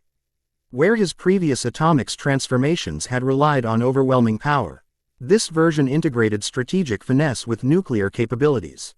Imperial Sovereign maintaining position at extraction coordinates, Attea reported, her voice carrying focused intensity beneath characteristic increasing confidence. Tetraman defense platforms providing covering fire to mask your approach. Tetraman energy weapons struck the Contemlia vessel from multiple vectors, their impacts carefully calculated to draw defensive responses away from Ben's insertion point. The massive ship's automated systems redirected shield reinforcement toward the perceived threats, creating momentary thinning at his target coordinates. Shield vulnerability optimized, Looma confirmed from her battle cruiser. Strike window opens in 3 seconds. Ben gathered nuclear energy between his palms, compressing atomic forces into a focused penetration matrix rather than a conventional explosive burst. The Supreme Omnitrix guided the process with unprecedented precision, allowing him to calibrate the exact frequency needed to resonate with the Contemlia shield harmonics. Executing penetration, he announced, releasing the focused energy beam. The precisely calibrated nuclear pulse struck the shield at its weakened point, creating a cascading resonance disruption that spread outward in geometric patterns. Rather than trying to overpower the immense defenses, Ben's attack created a harmonic interference pattern that momentarily destabilized the shield's molecular cohesion. In the fraction of a second while the disruption lasted, Ben propelled himself through the momentary opening, nuclear energy trailing behind him as he penetrated the massive vessel's outer defenses. The shield resealed instantly behind him, cutting off pursuit but also trapping him within. Shield penetration successful, he reported, navigating through geometrically perfect corridors bathed in azure light. Proceeding to Command Nexus. Internal scans detect minimal biological signatures, Shar observed, monitoring from her tactical station. Confirming your theory of automated systems rather than crude vessels. Ben moved through the Contemlia ship with strategic efficiency, the Supreme Omnitrix mapping optimal routes while analyzing the vessel's internal architecture. Unlike organic designs with ergonomic considerations, these corridors followed mathematical patterns suggesting constructee on-by-and for beings that experienced dimensional reality fundamentally differently than three-dimensional species. The geometry indicates fifth-dimensional origin, Eunice noted, studying the architectural patterns through Ben's transmitted data. These vessels were designed by beings who perceive our three-dimensional space as we would perceive a flat surface. Which explains their combat tactics, Ben reasoned. Navigating a junction where multiple corridors intersected at mathematically perfect angles. They're not fighting a war so much as solving a geometric equation with our existence as an unwanted variable. The command nexus loomed ahead, a perfect dodecahedron suspended within a crystalline chamber where energy patterns flowed in rhythmic pulses. Unlike the previous command ship Ben had infiltrated, This nexus contained additional protection in the form of dimensional stabilizers that prevented direct interaction with the core. They've adapted their defenses based on our previous attack, Ben observed. Studying the stabilization field, direct energy absorption won't work this time. Analysis indicates the stabilization field operates on quantum resonance principles, Eunice determined. Reviewing his transmitted data, it requires precisely synchronized disruption at multiple points simultaneously. Ben calculated options with enhanced strategic clarity. Atomics La. CKS the necessary precision for synchronized disruption. Switching to more appropriate form. The Supreme Omnitrix responded instantly to his mental command, energy flowing through him in controlled W. Avs's Atomics' nuclear form dissolved and reconstituted into a different alien species. Gray matter, Ben announced, the transformation settling into the diminutive Galvan form with perfect fidelity. The enhanced version of gray matter manifested with subtle improvements, the Galvan's already impressive intellect now operating at theoretical maximum efficiency, with neurological processing that approached Azimuth's legendary cognitive capabilities. Ben's consciousness remained fully integrated, experiencing the transformation as expansion of capability rather than personality replacement. At less than 6 inches tall, gray matter easily navigated through maintenance access points inaccessible to larger forms, reaching the stabilization field's control mechanisms without triggering defensive responses. The infinitesimal size that once frustrated Ben now represented tactical advantage, allowing him to manipulate microscopic components with unprecedented precision. Fascinating engineering, he murmured, examining the quantum resonance generators with enhanced Galvan perception. They've created a dimensionally anchored stabilization field using principles that won't be discovered by conventional science for centuries. Can you disrupt it? Attea asked impatiently. Not disrupt, Ben corrected, already reconfiguring components with microscopic precision. Redirect. His enhanced Galvan intellect processed quantum equations with remarkable efficiency, identifying mathematical relationships between stabilization components that even their designers might have overlooked. Rather than attacking the system directly, Ben subtly recalibrated its fundamental parameters, creating a recursive feedback loop within its operational matrix. Stabilization field reconfigured, he reported, completing the microscopic adjustments. Rather than preventing interaction with the command nexus, it will now amplify any energy directed toward it, essentially converting their defense mechanism into an amplification system. Ingenious, Eunice acknowledged, but you'll need significant energy input to overload the nexus. Exactly why I'm switching back, Ben confirmed, the Supreme Omnitrix. Ix responding instantly to his mental command. Gray matter's form dissolved as the transformation reversed, nuclear energy flowing through Ben's reconstituting body as Atomics manifested once more. The stabilization field, now reconfigured into an amplification system, pulsed with anticipatory potential as he approached the command nexus. Initiating overload sequence, Ben announced, gathering nuclear energy between his palms.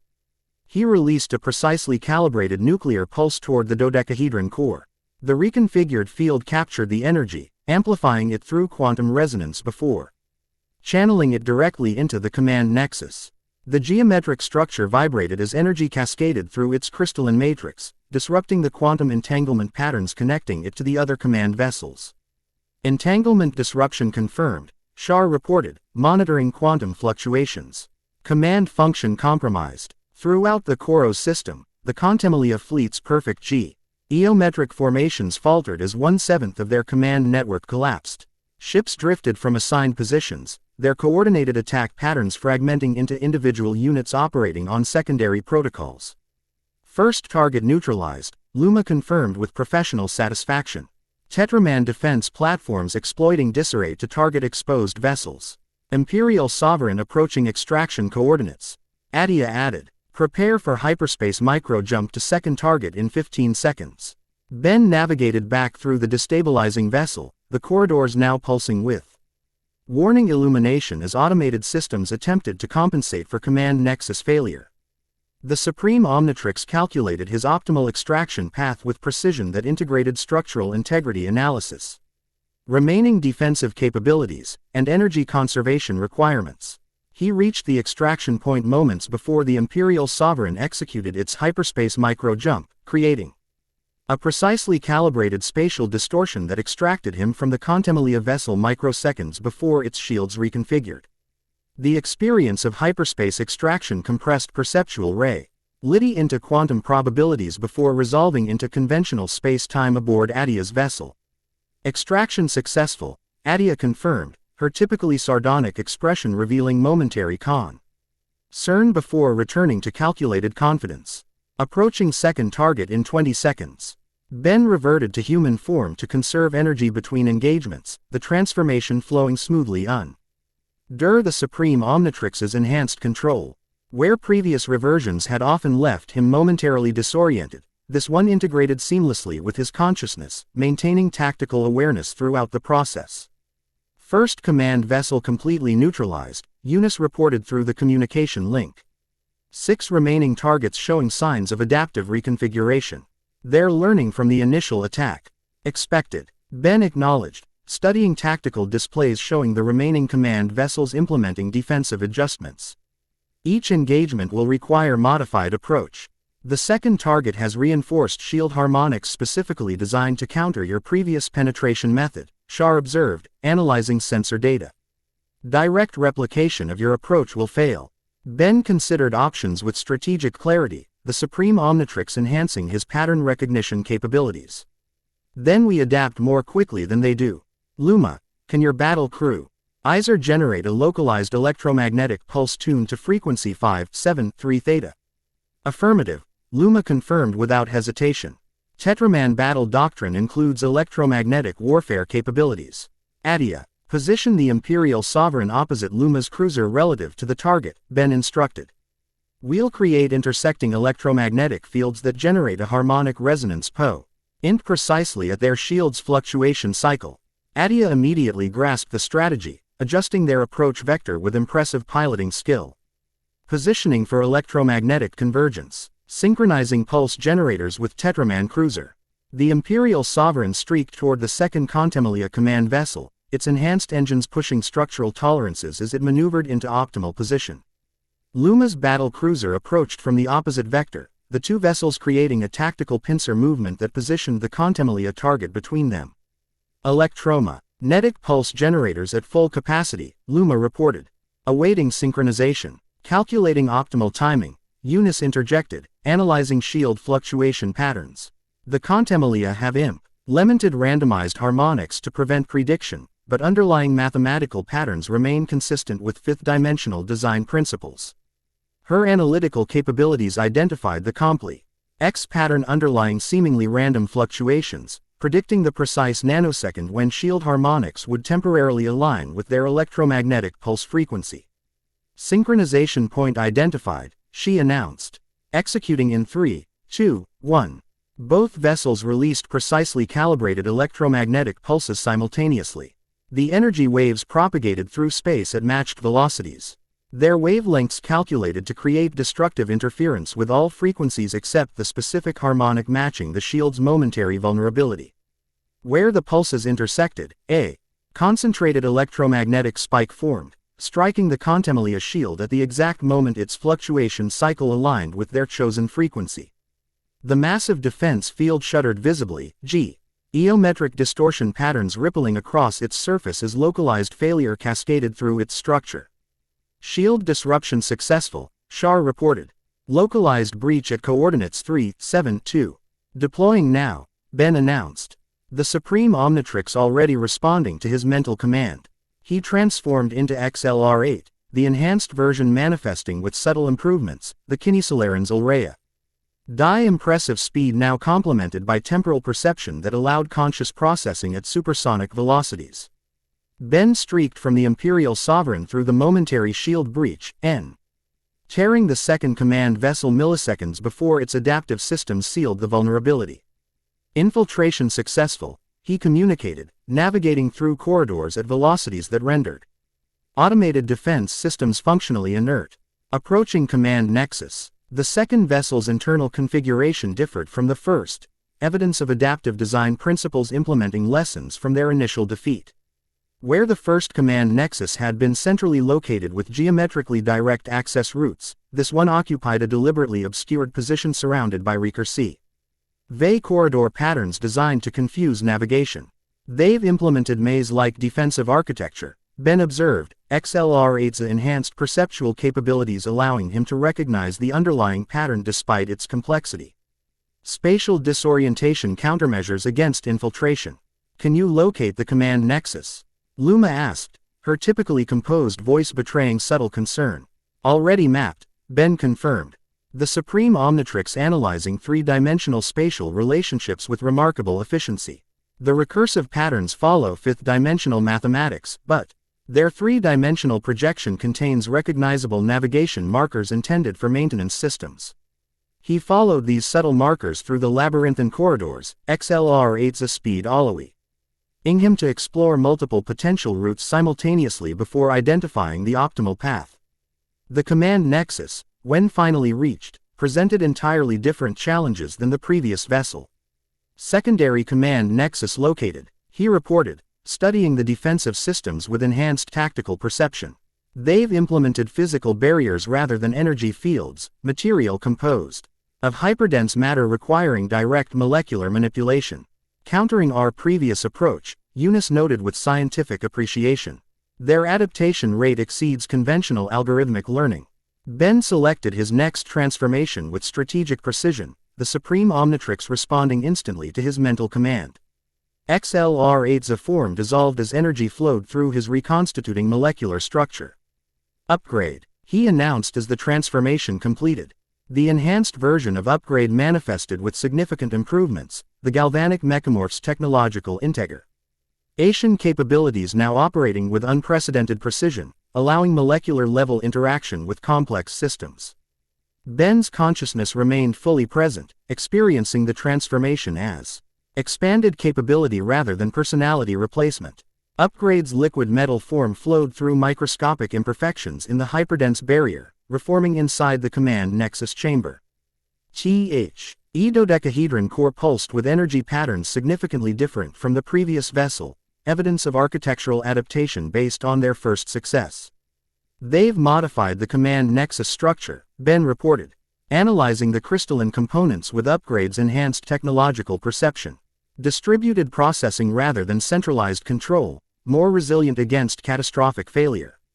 Can you still neutralize it? Attea questioned, her tone suggesting failure wasn't an acceptable option. Different approach required, Ben confirmed, Upgrade's form flowing around the command nexus in analyzing patterns. Direct overload won't work against distributed systems. Instead, his liquid metal form interfaced directly with the command nexus, technological integration C. App abilities allowing molecular-level access to its operating principles.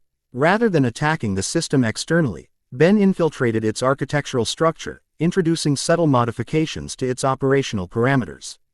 Implementing recursive logic paradox, he explained, manipulating command functions with precise digital intrusions.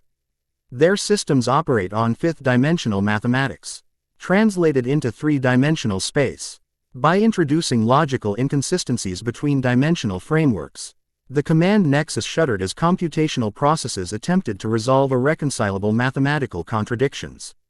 Energy patterns destabilized, crystalline components vibrating at frequencies that threatened structural integrity. Command functions compromised, Shar reported, monitoring quantum fluctuations. Entanglement networks showing cascading failures. Ben extracted his Upgrade form from the destabilizing system, flowing back through the barrier as the command nexus collapsed into computational chaos. Throughout the Koros system, additional contemporaneous vessels lost coordinated functionality, their perfect formations dissolving into individual units operating on increasingly limited protocols. Second target neutralized, Looma confirmed with professional satisfaction. Proceeding to third objective, the pattern continued across 5 more engagements, each command vessel presenting unique challenges requiring adaptive strategies. The third nexus utilized temporal phase shifting that required Clockwork's enhanced chronokinetic abilities to counter. The 4th implemented biological defense systems vulnerable to Swampfire's accelerated regenerative capabilities. The 5th contained gravity manipulation countermeasures overcome through Gravitax's fundamental force control. Each engagement depleted the Contemlia fleet's coordinated capabilities, reducing their perfect geometric formations to increasingly disorganized individual vessels operating on deteriorating command protocols. Tetraman defense platforms exploited these vulnerabilities with ruthless efficiency, while Inkerscene vessels provided tactical support that complemented their traditional adversaries' strategies. After neutralizing the 6th command vessel, Ben returned to the Imperial Sovereign in human form, the extended sequence of transformations taxing even the Supreme Omnitor. Ix's enhanced energy management capabilities. Attea piloted with focused intensity, her calculated political demeanor temporarily subsumed by genuine battlefield concentration. Final target approaching optimal engagement range, she reported, studying tactical displays with narrowed eyes. They've implemented comprehensive countermeasures based on our previous strategies. Expected, Ben acknowledged, analyzing sensor data with enhanced perception. Each engagement provided them with adaptive learning opportunities. Eunice's voice came through the communication channel, her typically measured tone carrying unusual urgency. The 7th command vessel shows significant differences from previous targets. Energy readings suggest direct connection to higher dimensional space rather than merely automated systems. Meaning, Looma questioned from her battle cruiser. This may contain actual Contemlia presence rather than merely proxy technology, Eunice clarified. A direct connection to their 5th dimensional existence. Ben processed this information with strategic clarity. The final vessel isn't just coordinating attacks, it's observing, learning, reporting back to the Contemlia themselves. Which makes it both the most dangerous target and the most valuable opportunity, Shar observed with analytical precision. Neutralizing it could potentially communicate directly with the Contemlia rather than merely disabling their technology. Communication rather than confrontation, Ben realized, the Supreme Omnitrix enhancing his perception of strategic possibilities beyond conventional combat. If they're 5th dimensional beings experiencing 3-dimensional space through technological proxies, then destroying their technology doesn't address the fundamental conflict, Eunice completed. Understanding immediately, they'll simply deploy new proxies with adapted countermeasures. The final Contemlia vessel approached, its design significantly different from the previous targets. Where the other ships had exhibited geometric precision that prioritized mathematical elegance over practical functionality, this one incorporated organic elements within its crystalline structure, suggesting design principles that acknowledged 3-dimensional experiential reality rather than merely projecting 5th-dimensional mathematics. This vessel was designed to interface between dimensional realities, Ben observed, studying its architectural principles with enhanced perception. A bridge between their existence and ours.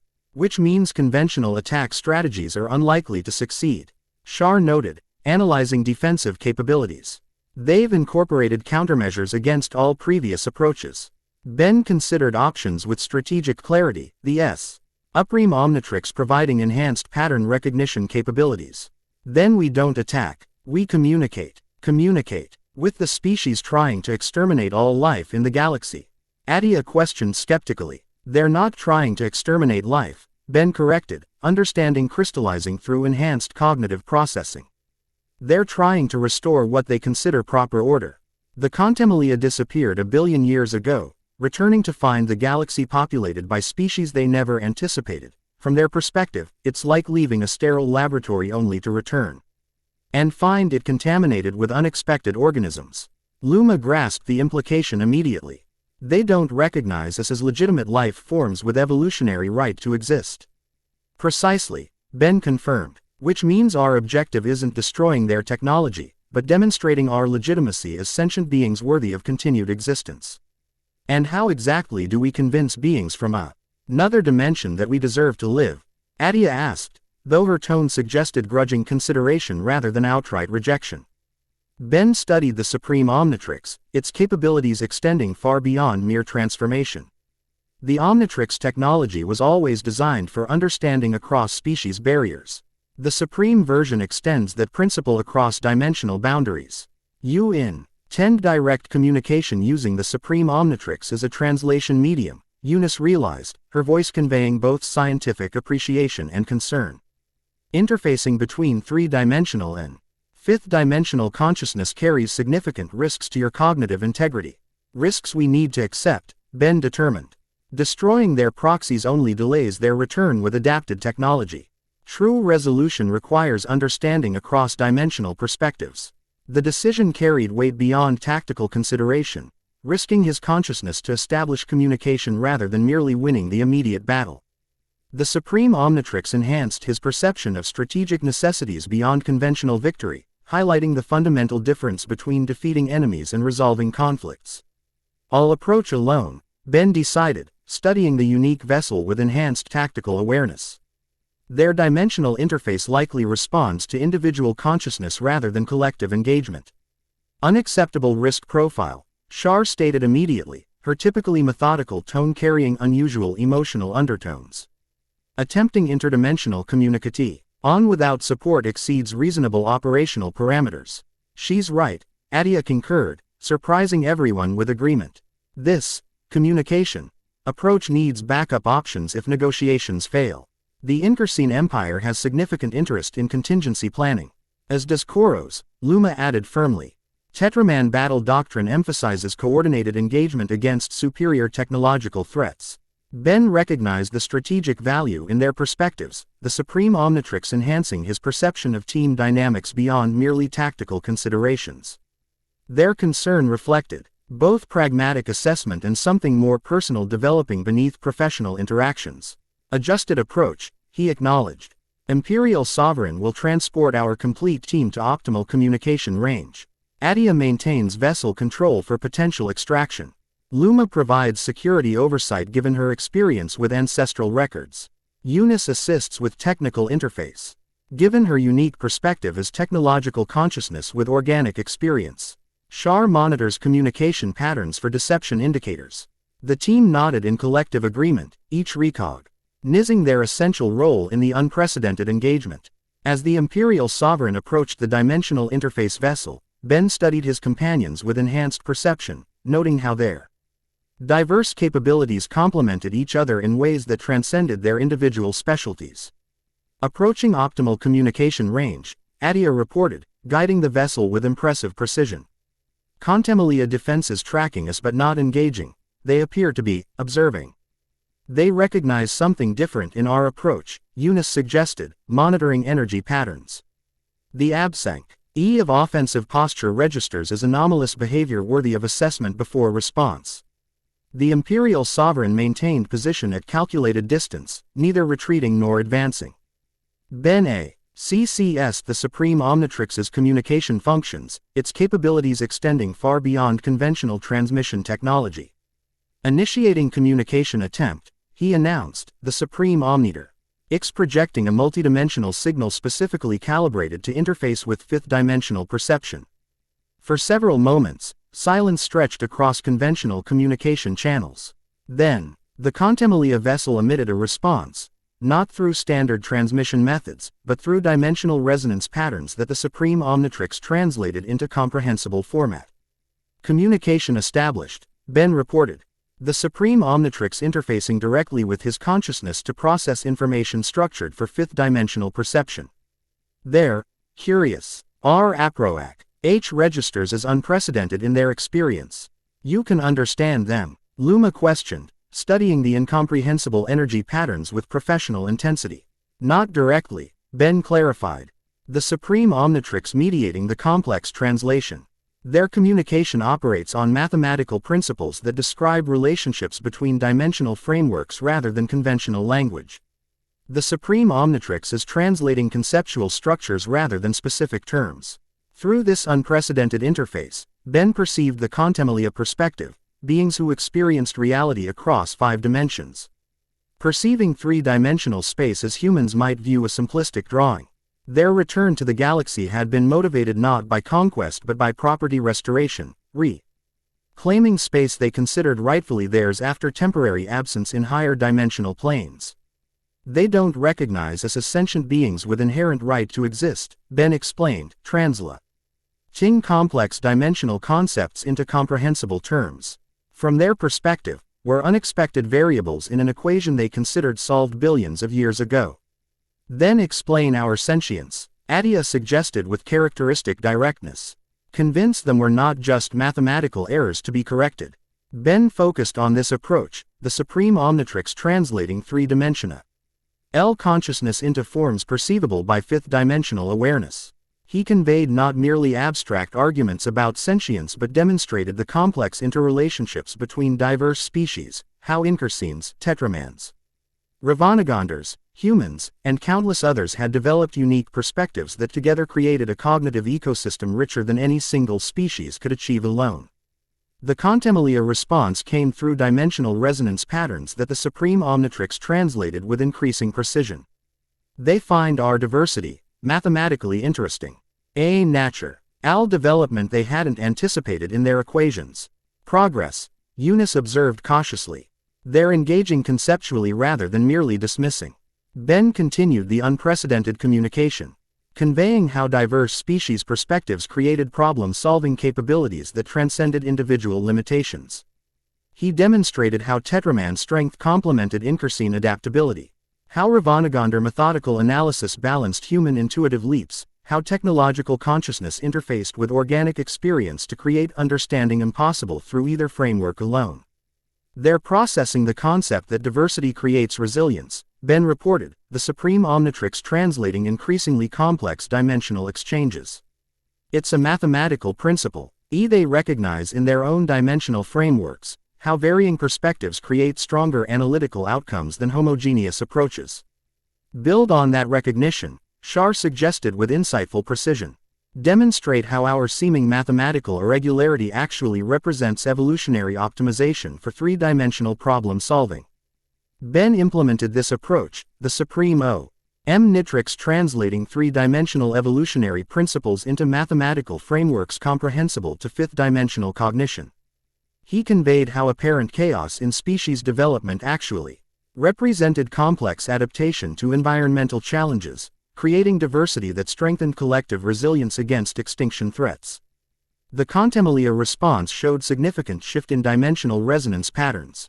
They're reconsidering their restoration project, Ben translated, the Supreme Omnitrix processing complex mathematical concepts. Our diversity registers as unexpected, but potentially valuable development during their absence, a natural evolution of three-dimensional space that potentially enriches rather than contaminates. They're actually considering letting us live because we're mathematically interesting, Attea questioned with characteristic skepticism. From their perspective, mathematical elegance represents fundamental truth, Ben explained, the Supreme Omnitrix enhancing his comprehension of fifth-dimensional cognition, finding unexpected but internally consistent patterns in what they assumed was contamination challenges their fundamental assumptions. The communication continued, dimensional resonance patterns evolving from conceptual exchange toward tentative recognition. Through the Supreme Omnitrix's unprecedented translation capabilities, Ben conveyed the mathematical beauty in cultural diversity, technological innovation, biological adaptation, and cognitive variations across species, demonstrating how three-dimensional life had developed problem-solving approaches the Contemplalia themselves hadn't anticipated. They're withdrawing their extermination directive, Ben announced, the dimensional resonance patterns shifting toward new configuration. Our existence has been recategorized from contaminant to, the closest translation would be, unanticipated evolutionary experiment worthy of continued observation.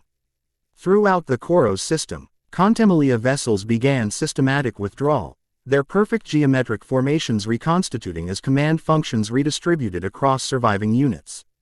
The immediate threat receded, as fifth-dimensional consciousness reassessed three-dimensional life through previously unconsidered mathematical frameworks. They're actually leaving, Looma questioned, monitoring tactical displays with professional caution. Without conditions or demands. Not exactly, Ben clarified, the Supreme Omnitrix translating final dimensional communication. They're establishing observation protocols rather than extermination directives. From their perspective, we're now an interesting mathematical development worth studying rather than an error requiring correction. So we've been upgraded from pests to laboratory specimens, Attea summarized with characteristic sardonic humor. Not exactly a diplomatic triumph. From beings who experience 5 dimensions simultaneously, it represents significant cognitive shift. Eunice countered, her unique perspective as technological consciousness allowing appreciation for the profound conceptual adjustment. They've recognized complexity worthy of Preservation rather than simplification requiring elimination. The Contemmelia vessels completed withdrawal from Koro's space, dimensional resonance patterns fading as their presence receded toward distant observation positions. The immediate crisis had passed, though their continued existence represented ongoing consideration rather than permanent resolution. The Contemmelia will continue observing from dimensional boundaries. Ben explained, the Supreme Omnitrix processing final communications. They've suspended their restoration project, pending further mathematical analysis of three-dimensional diversity patterns. We've earned a reprieve, not victory, Shar observed with analytical precision. A reprieve allowing further communication rather than merely postponing conflict, Ben clarified. The Supreme Omnitrix has established translation protocols that allow continued dimensional dialogue, creating potential for understanding rather than merely temporary truce. As the Imperial Sovereign returned toward Koros, the team processed their unprecedented achievement with varying perspectives. Attea calculated political implications with characteristic strategic assessment. Looma, a considered cultural significance with professional thoroughness. Shar analyzed intelligence applications with methodical precision. Eunice evaluated technological implications with unique insight. Ben observed their diverse approaches with enhanced appreciation, the Supreme Omnitrix highlighting how their different perspectives created collective capability greater than individual contributions. The variation in cognitive styles, cultural frameworks, and personal motivations represented exactly the diversity principle that had convinced the Contemmelia to reconsider their extermination directive. The Tetraman war chamber buzzed with activity as representatives from multiple worlds coordinated defensive preparations against potential Contemmelia return. The immediate threat had receded, prudent planning required continued alliance development rather than complacent assumption of permanent resolution. Ben studied the strategic displays with enhanced perception, the Supreme Omnitrix. Integrating diverse information streams into comprehensive tactical assessment. Planetary defense systems throughout the Koros apoplexia cluster were being upgraded with dimensional countermeasures. Based on ancestral Tetraman knowledge combined with modern technological applications, the dimensional stabilization network will reach 60% coverage within 14 days, Looma reported. Approaching with characteristic purposeful stride, she had exchanged formal war minister regalia for practical field commander attire, suggesting direct involvement rather than merely administrative oversight. Impressive implementation speed, Ben acknowledged, noting efficiency improvements in Tetraman construction protocols. Your engineering teams have integrated Inkersine quantum mathematics remarkably quickly given historical technological differences. Necessity accelerates adaptation, Looma replied with practical wisdom. Though your presence has significantly improved integration efficiency. Her statement contained professional assessment combined with more personal consideration, appreciation extending beyond merely tactical contribution. The Supreme Omnitrix enhanced Ben's perception of subtle indicators in her posture, vocal harmonics, and micro-expressions that suggested growing personal regard beneath formal interaction. The Supreme Omnitrix facilitates cross-species technological integration. Ben explained, though he recognized the changes extended beyond merely technological assistance. Though Tetraman adaptability deserves primary recognition, Looma studied him with evaluative intensity that balanced professional assessment with personal interest. The Supreme Omnitrix enhances existing capabilities rather than creating new ones. Your natural diplomatic abilities have nearly found appropriate expression. Before Ben could respond to this insightful observation, Attea approached from the communication station, her calculated political demeanor temporarily replaced by genuine satisfaction. Inkersine border worlds report successful implementation of dimensional detection grid. Any Contemmelia approach will trigger immediate warning across 17 systems. Your communication network has proven invaluable, Ben acknowledged, recognizing the Inkersine Empress's significant contribution beyond merely military assets. The integration with Tetram and defensive systems creates coverage exceeding either empire's individual capabilities. Attea's expression conveyed calculated consideration of this acknowledgement, her political mind visibly seeing implications beyond mere tactical appreciation. The Inkersine Empire recognizes mutual benefit in continued alliance structures. Historically unprecedented but mathematically optimal given current threat parameters. Her statement maintained characteristic political calculation while suggesting personal perspective development regarding cooperative frameworks rather than merely conquest-oriented strategies. The Supreme Omnitrix enhanced Ben's perception of subtle indicators that her perspective shift extended beyond merely tactical necessity toward genuine re-evaluation of interaction principles. The alliance benefits all participating worlds, Ben agreed, recognizing the diplomatic significance in her statement. Diversity creating resilience against universal threats. The same principle that convinced the Contemlia to withdraw, Eunice observed, joining their discussion from the technical station where she'd been implementing dimensional translation protocols. Mathematical elegance in diverse problem-solving approaches. Her presence completed their team gathering as Shar approached from the Intelligence Coordination Center where she'd been analyzing Contemlia communication patterns for potential future engagement preparation. The Ravanagandar moved with characteristic methodical precision, though Ben noted subtle variations suggesting relaxed comfort among allies rather than merely professional interaction. Intelligence analysis confirms Contemlia withdrawal beyond conventional detection range, Shar reported with professional thoroughness. Though dimensional resonance patterns suggest continued observation from fifth-dimensional boundaries expected, Ben acknowledged, the Supreme Omnitrix processing complex dimensional mathematics. Their recategorization of three-dimensional life from contaminant to experimental observation subject suggests continued monitoring rather than permanent disengagement, which necessitates continued alliance development. Looma concluded with strategic clarity.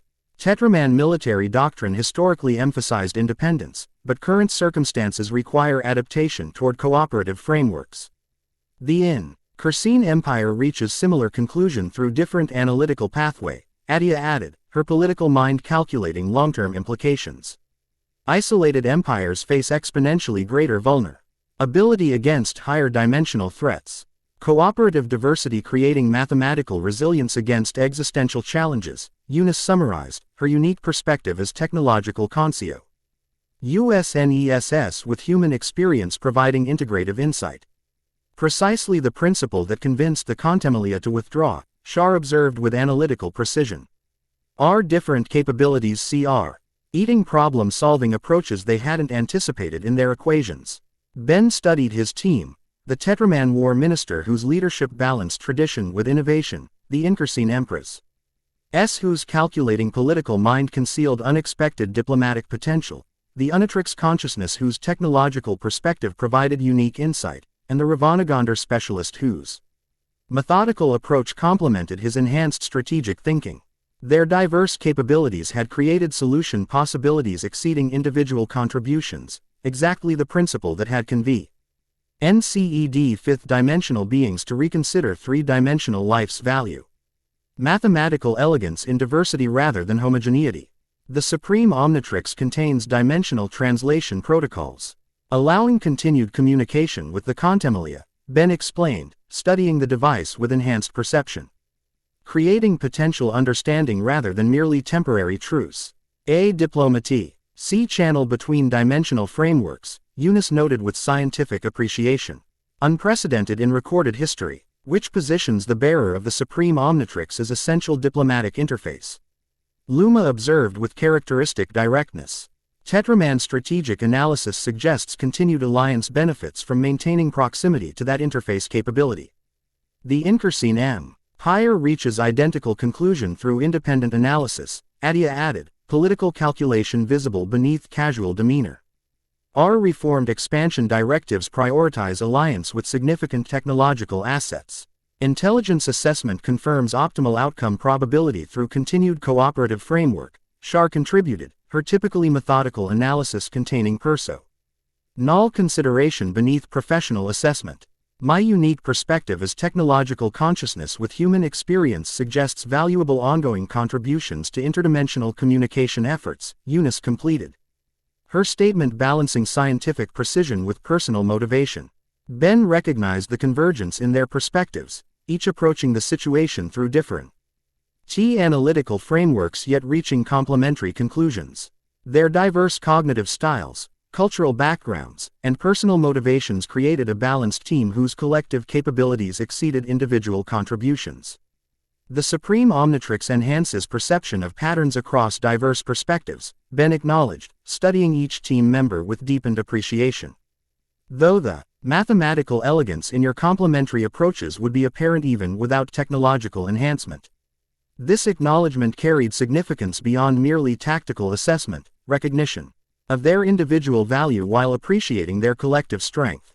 The supreme Omnitrix enhanced Ben's perception of team dynamics beyond conventional leadership frameworks, highlighting how the different perspectives created resilience against challenges no single approach could address adequately. Then perhaps we should formalize this alliance structure, Looma suggested with characteristic directness. Tetraman tradition recognizes combat-forged bonds as foundational relationship principle. The Incarsine Empire typically formalizes significant alliances through diplomatic union protocols.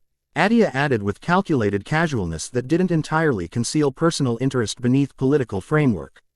Ravanagonder cultural traditions emphasize complementary capability partnerships above merely ceremonial connections, Shar observed, her typically methodical analysis containing personal consideration beneath professional assessment.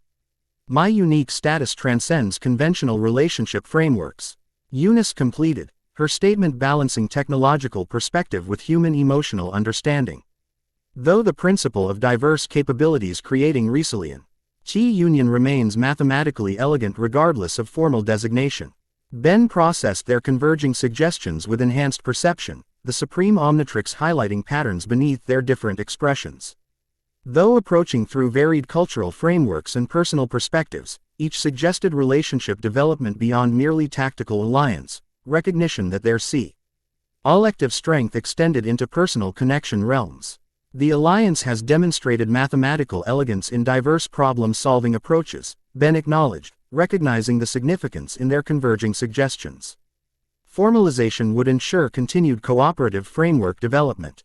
This acknowledgement carried meaning beyond merely tactical agreement, recognition of developing personal connections beneath professional interaction. The supreme Omnitrix enhanced Ben's perception of relationship patterns developing across their diverse perspectives, highlighting how their different approaches created balance rather than conflict. Then perhaps we should continue this discussion somewhere less formal than a war chamber, Looma suggested with subtle shift toward personal rather than merely professional interaction.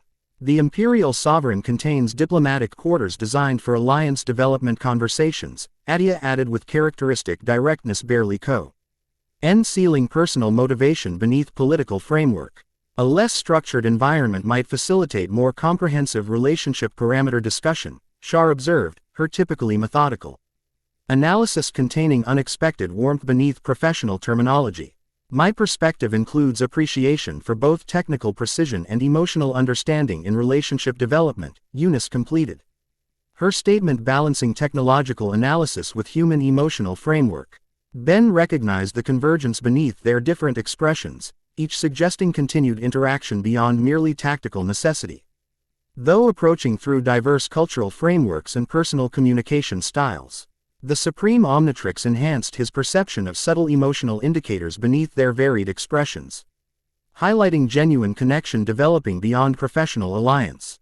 The mathematical elegance in complementary perspectives deserves comprehensive exploration, Ben acknowledged, recognizing the significance in their converging suggestions. This acknowledgement carried meaning beyond merely tactical agreement, recognition of developing personal connections that complemented professional interaction. As they departed the war chamber toward less formal environment, Ben appreciated how their diverse approaches created balanced relationship potential rather than competitive conflict. The supreme Omnitrix had enhanced his perception of patterns across seemingly disparate perspectives, recognizing mathematical elegance in diversity rather than homogeneity. Same principle that had convinced fifth-dimensional beings to reconsider three-dimensional life now revealed relationship possibilities beyond conventional frameworks. Just as diverse species create resilience against universal threats through complementary capabilities, their different perspectives offered relationship balance exceeding conventional approaches. Tetraman strength complementing Incarsine adaptability. Ravanagonder methodical analysis balancing technological consciousness, all integrated through enhanced human perception. Mathematical elegance in diversity rather than uniformity. The ultimate lesson from interdimensional communication applied equally to personal connection as cosmic threats, different perspectives creating resilience through complementary strengths rather than identical approaches. As Ben joined his team in continued discussion beyond tactical necessity, he appreciated the Supreme Omnitrix's most significant enhancement, not merely transformational capabilities or cognitive processing, but perception of patterns across seemingly disparate frameworks. Recognition that different perspectives created collective strength exceeding individual capacity. The ultimate power wasn't transformation into something different, but appreciation of how diverse approaches created mathematical elegance through complementary strengths. A lesson that applied equally to interdimensional diplomacy, tactical alliance, and personal connection. Unity through diversity rather than uniformity. The mathematical principle that had saved the universe now revealed its elegant application in personal relationship realms, different perspectives creating balance beyond conventional frameworks. As Ben engaged with his diverse team beyond merely tactical discussion, he appreciated the Supreme Omnitrix's most profound enhancement, perception of patterns connecting seemingly different frameworks into elegant mathematical harmony. The universe's salvation through diversity. Tai now revealed its application in personal connection, complementary perspectives creating resilient relationships beyond conventional approaches. As tactical alliance evolved toward personal exploration, mathematical elegance revealed itself in their balanced connection, different approaches creating harmony rather than discord, strength rather than conflict, unity through diversity rather than uniformity. ____. The end. Thank you for watching this video. Please be sure to subscribe to our channel and like this video.